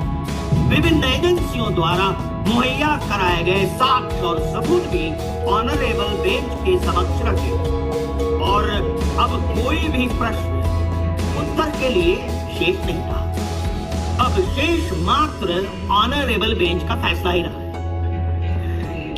ऑनरेबल, सन 1528 में जिस दिन राम मंदिर को ध्वस्त करके मंदिर के अवशेषों पर मस्जिद खड़ी की गई थी, हिंदू उस दिन से आक्रोशित है, विरोध करता आ रहा। लेकिन हिंदुओं की आवाज को न उस वक्त के लुटेरे मुगलों ने सुनी, न उसके बाद आए ब्रिटिश लुटेरों ने सुनी, न उसके बाद स्वतंत्र भारत की प्रजातंत्र सरकार। ऑनरेबल, भारत देश का हिंदू 505 सालों तक बस चीखता रहा, चिल्लाता रहा, व्यवस्थाएं आती जाती रही, लेकिन हिंदुओं के लिए किसी समाधान के मार्ग के बजाय आश्वासन के खिलौने देकर उसकी आस्था और भावनाओं से खेलती। ऑनरेबल, आज तक केंद्रीय सत्ता में बैठे देश के कर्णधारों को लाखों साल पुराने उन मुद्दों की सटीक जानकारी होती थी जो उनके स्वार्थ और वोट बैंक को फायदा पहुंचा, परंतु उन मुद्दों की सटीक जानकारी नहीं होती थी जो उनके स्वार्थ और वोट बैंक को नुकसान पहुंचा। चाहे भले वो मुद्दा हफ्ते महीने भर पहले का क्यों न हो, और बात जब हिंदू मुसलमान की हो तो गंगा बहरा हो जाना ही उनके लिए एक बेटर ऑप्शन होता है। ऑनरेबल, राम मंदिर का साक्ष्य सिर्फ 5 शताब्दियों के हिंदुओं का संघर्ष ही नहीं है, अभी तो इस देश की सभ्यता, संस्कृति भी साक्ष्य। ये देश मंदिरों, शिवालयों का है और हिंदू इस भूखंड का बाशिंदा है। हमारे धर्म ग्रंथों में भी ब्राह्मण, क्षत्रिय, शूद्र और वैश्य के अलावा किसी भी वर्ण या धर्म का कोई उल्लेख नहीं है। ऑनरेबल, जिस सभ्यता का पूजा घर मंदिर ही हो, वहाँ मस्जिद कैसे हो सकती है? ऑनरेबल, हिंदू पक्ष की ओर से अलग अलग समय में अलग अलग न्यायालयों में सैकड़ों साक्ष्य प्रस्तुत किए जा चुके हैं, सैकड़ों प्रमाण दिए जा चुके हैं, नक्शे, मानचित्र और दस्तावेज भी रखे जा चुके हैं। ऑनरेबल, कोर्ट के ही आदेश पर आर्कियोलॉजिकल सर्वे ऑफ इंडिया के आर्कियोलॉजिस्ट द्वारा विवादित ढांचे में जो खुदाई कराई गई, उस खुदाई के दौरान जो शिलाएं पाई गई हैं, उनका स्वरूप उत्तर भारतीय नागर शैली में था। मंदिर की चौखट, बाजू, आमला, खंडित मूर्तियां, खंभे, ये सभी मंदिर के ही अवशेष जो ये साबित करते हैं कि विवादित ढांचा उसी स्थान पर है जहां प्रभु रामचंद्र जी का मंदिर था। और ऑनरेबल, इतना ही नहीं, उस कालखंड में जितने भी विदेशी पर्यटक भारत भ्रमण के लिए आए थे, उन्होंने भी अपनी स्मृतियों, डायरियों और किताबों में राम जन्मभूमि की इस व्यथा को लिखा। Ayodhya revisited, Ayodhya beyond adduced evidence. इन किताबों में भी सब कुछ नक्शों के साथ दर्ज है। Oxford university, Vadodara universal institute और बनारस हिंदू विश्वविद्यालय में ऐसी कई पांडुलिपियां रखी हैं जो कहती है कि प्रभु राम जन्म स्थान सीता कुंज के उत्तर पश्चिम में और सीता रसोई के दक्षिण पूर्व में स्थित है। सीता कुंज आज भी है। हाँ, सीता रसोई 6 दिसंबर 1992 को विवादित ढांचे के साथ क्षतिग्रस्त हो गई। ऑनरेबल, इन तमाम उपरोक्त तथ्यों का कई ब्रिटिश लेखक और आर्कियोलॉजिस्ट अपने लेखों और बयानों में स्पष्ट उल्लेख कर चुके हैं, जिसके आधार पर नक्शा बनाकर 1950 में शिवशंकर नामक एक व्यक्ति ने हैदराबाद कोर्ट में भी जमा करवाया था। ऑनरेबल, जोसेफ टाइफेंचलर, जो 1745 में भारत भ्रमण के लिए आए, उन्होंने भी विवादित धर्मस्थल पर 1767 में सबसे पहला लेख लिखा। अब मुझे नहीं पता कि उनकी खोज कमजोर थी या उनके लेखन में कोई त्रुटि, लेकिन मंदिर को औरंगजेब ने गिराया था क्यों उन्होंने लिखा। अब बाबर की जगह उन्होंने औरंगजेब का नाम क्यों लिखा, ये तो उन्हीं को। ऑब्जेक्शन ऑनरेबल, हम ये कैसे कह सकते हैं कि लेखक की रिसर्च कमजोर थी या फिर उसमें टाइपिंग एरर था? सिर्फ इसलिए कि हमने तो बाबर को सोच रखा था और लेखक ने औरंगजेब कैसे लिख दिया? आप क्या मानते हैं, मंदिर औरंगजेब ने तोड़ा था या बाबर ने? मस्जिद अगर औरंगजेब ने बनवाई थी तो उसका नाम बाबरी क्यों था? ऑनरेबल, औरंगजेब बाबर का ही वंशज था, तो क्या कोई अपने दादा परदादा के नाम से कोई निर्माण नहीं करवा सकता? करा सकता है, बिल्कुल करा सकता है। तो क्या कोर्ट ये माने कि मंदिर को तोड़कर मस्जिद बाबर ने नहीं औरंगजेब ने बनवाई थी?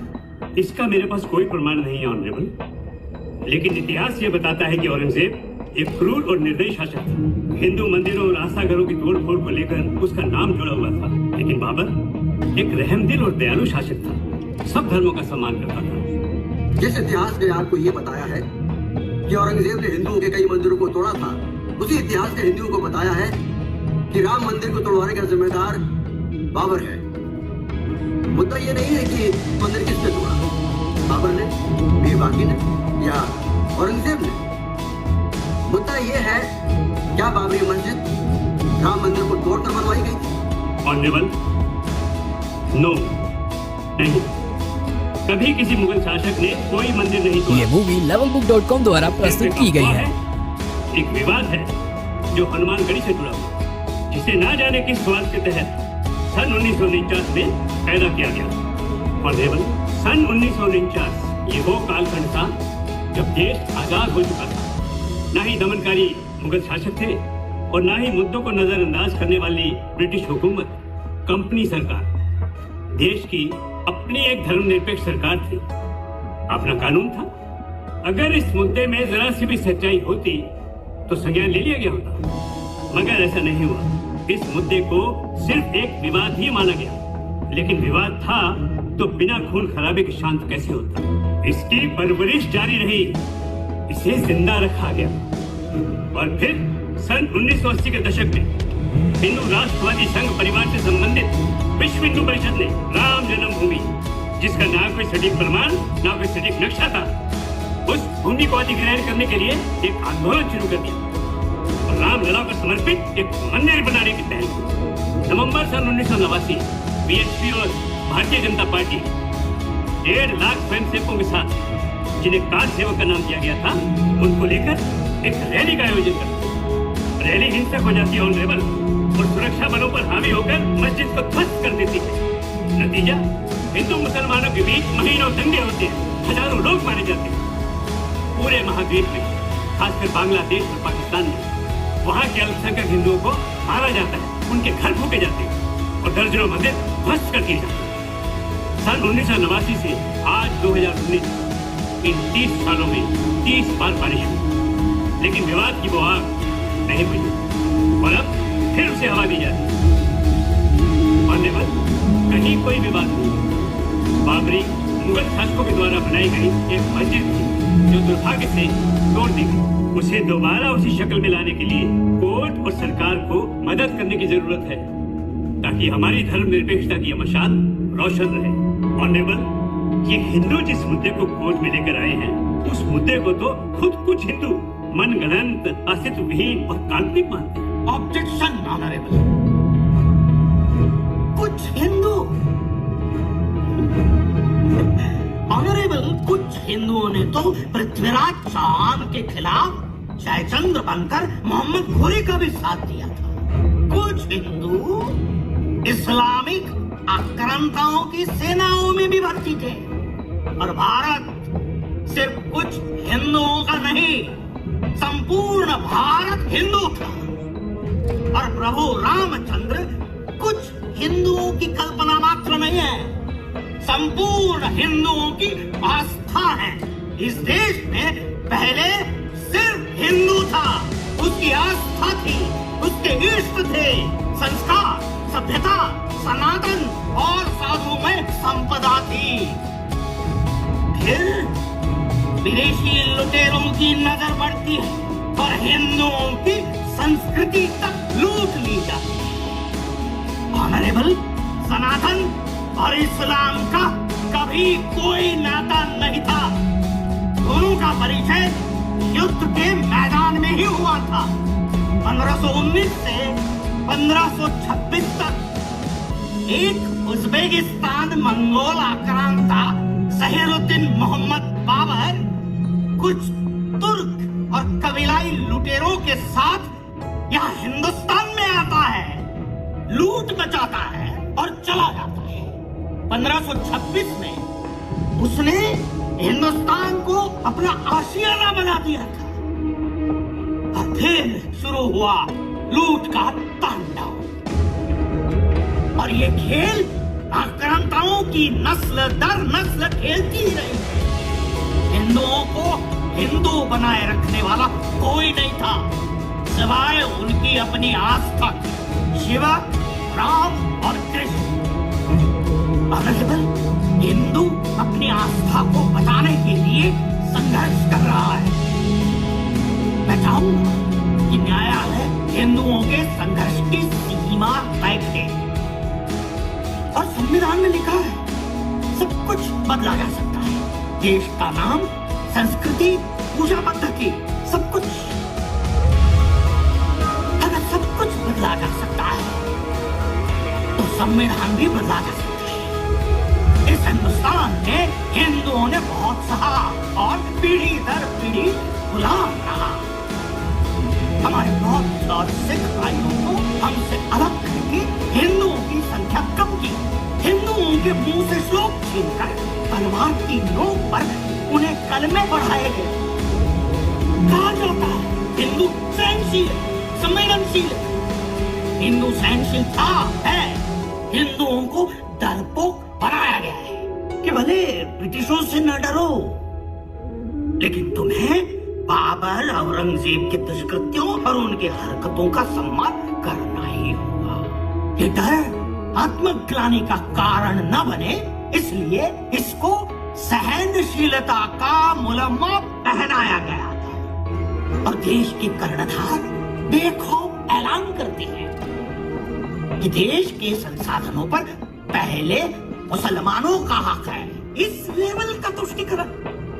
ऑनरेबल, भारत देश के दो टुकड़े किए गए, एक हिंदुस्तान और पाकिस्तान। लेकिन जो भारत हम सबके हिस्से में आया, वो भारत हमारा है या नहीं? ऑनरेबल, न्याय के इस मंदिर से हिंदू अपने अधिकारों के संरक्षण के लिए उम्मीद के लिए खड़ा है। आशा है अब वो सुना जाएगा। That's all, Honorable. The hearing ends today. The court will give its verdict on 9th November.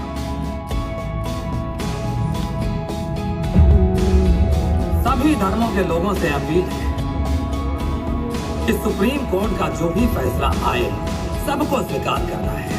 कोई खुशी या मातम नहीं करेगा। अगर किसी भी इलाके में कोई बवाल हुआ तो उसकी जिम्मेदारी निश्चित की जाएगी।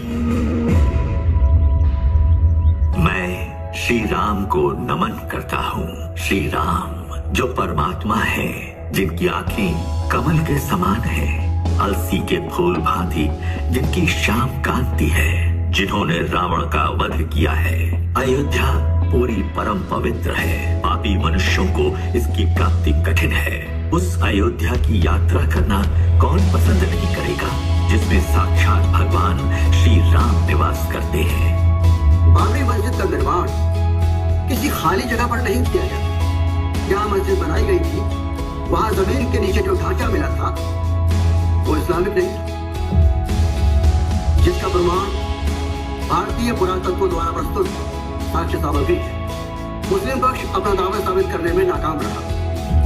शिया वक्फ बोर्ड और निर्मोही अखाड़ा दोनों के दावों को खारिज करते हुए कोर्ट विवादित जमीन पर मंदिर निर्माण के लिए सरकार को 3 महीनों के अंदर एक ट्रस्ट बनाने का आदेश देती है। और मुस्लिम पक्ष को अयोध्या में ही किसी उचित स्थान पर मस्जिद बनाने के लिए 5 एकड़ जमीन मुहैया कराने का आदेश देती है। The court is adjourned now. जय श्री राम! जय श्री राम!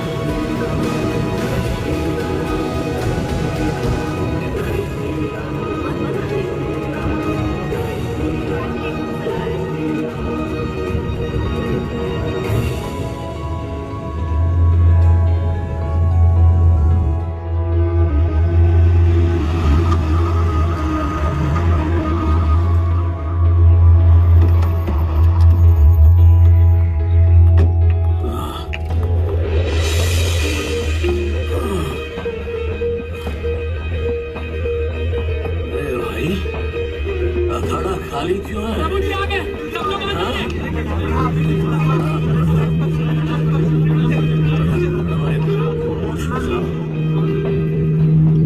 जाओ अखाड़े को फूलों से सजाओ, प्रसाद बांट दो। अब राम मंदिर बन के ही रहेगा। जय श्री राम, जय श्री राम।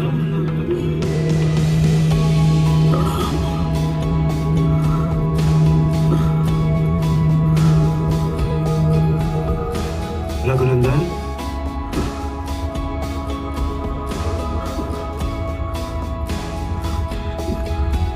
गुरुदेव, गुरुदेव,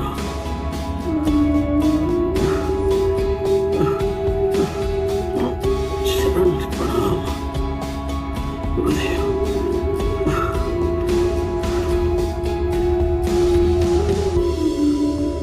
गुरुदेव, हम हिंदुओं की आस्था का वो संघर्ष, मनोतत्वता का युद्ध,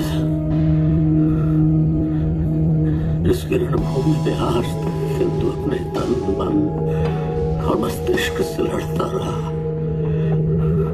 और इस धरती पर अपना मोक्ष ढूंढता रहा।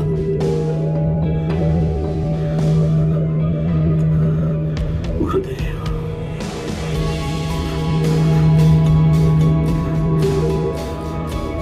इस संसार का सबसे बड़ा अन्याय इस धरती पर हुआ, आज उसे न्याय मिल गया। गुरुदेव, आदरणीय प्रधानमंत्री के कर्तव्यों द्वारा प्रभु के मंदिर की आधारशिला रख दी गई है और आज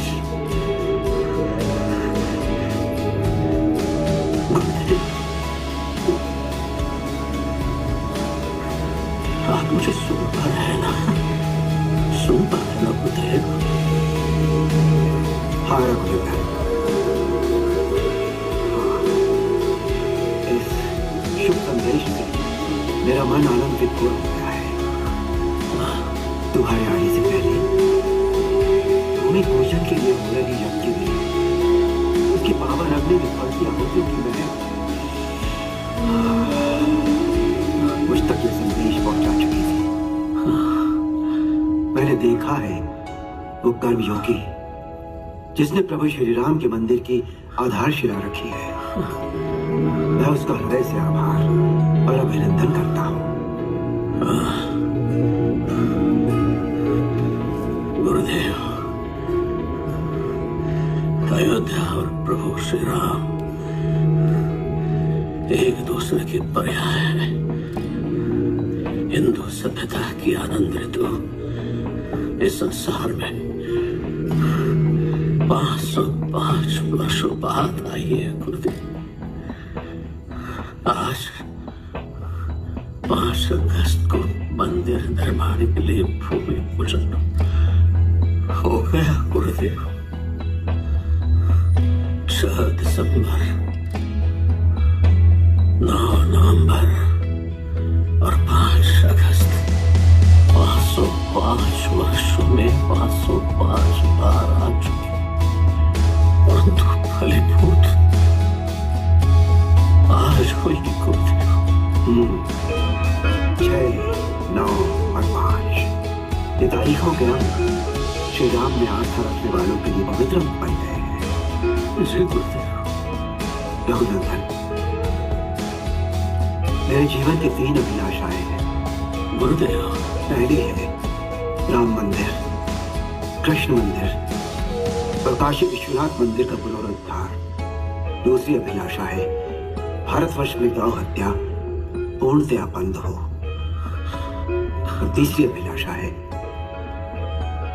मेरा भारत, हमारा भारत फिर से अखंड हो, अखंड हो, अखंड हो।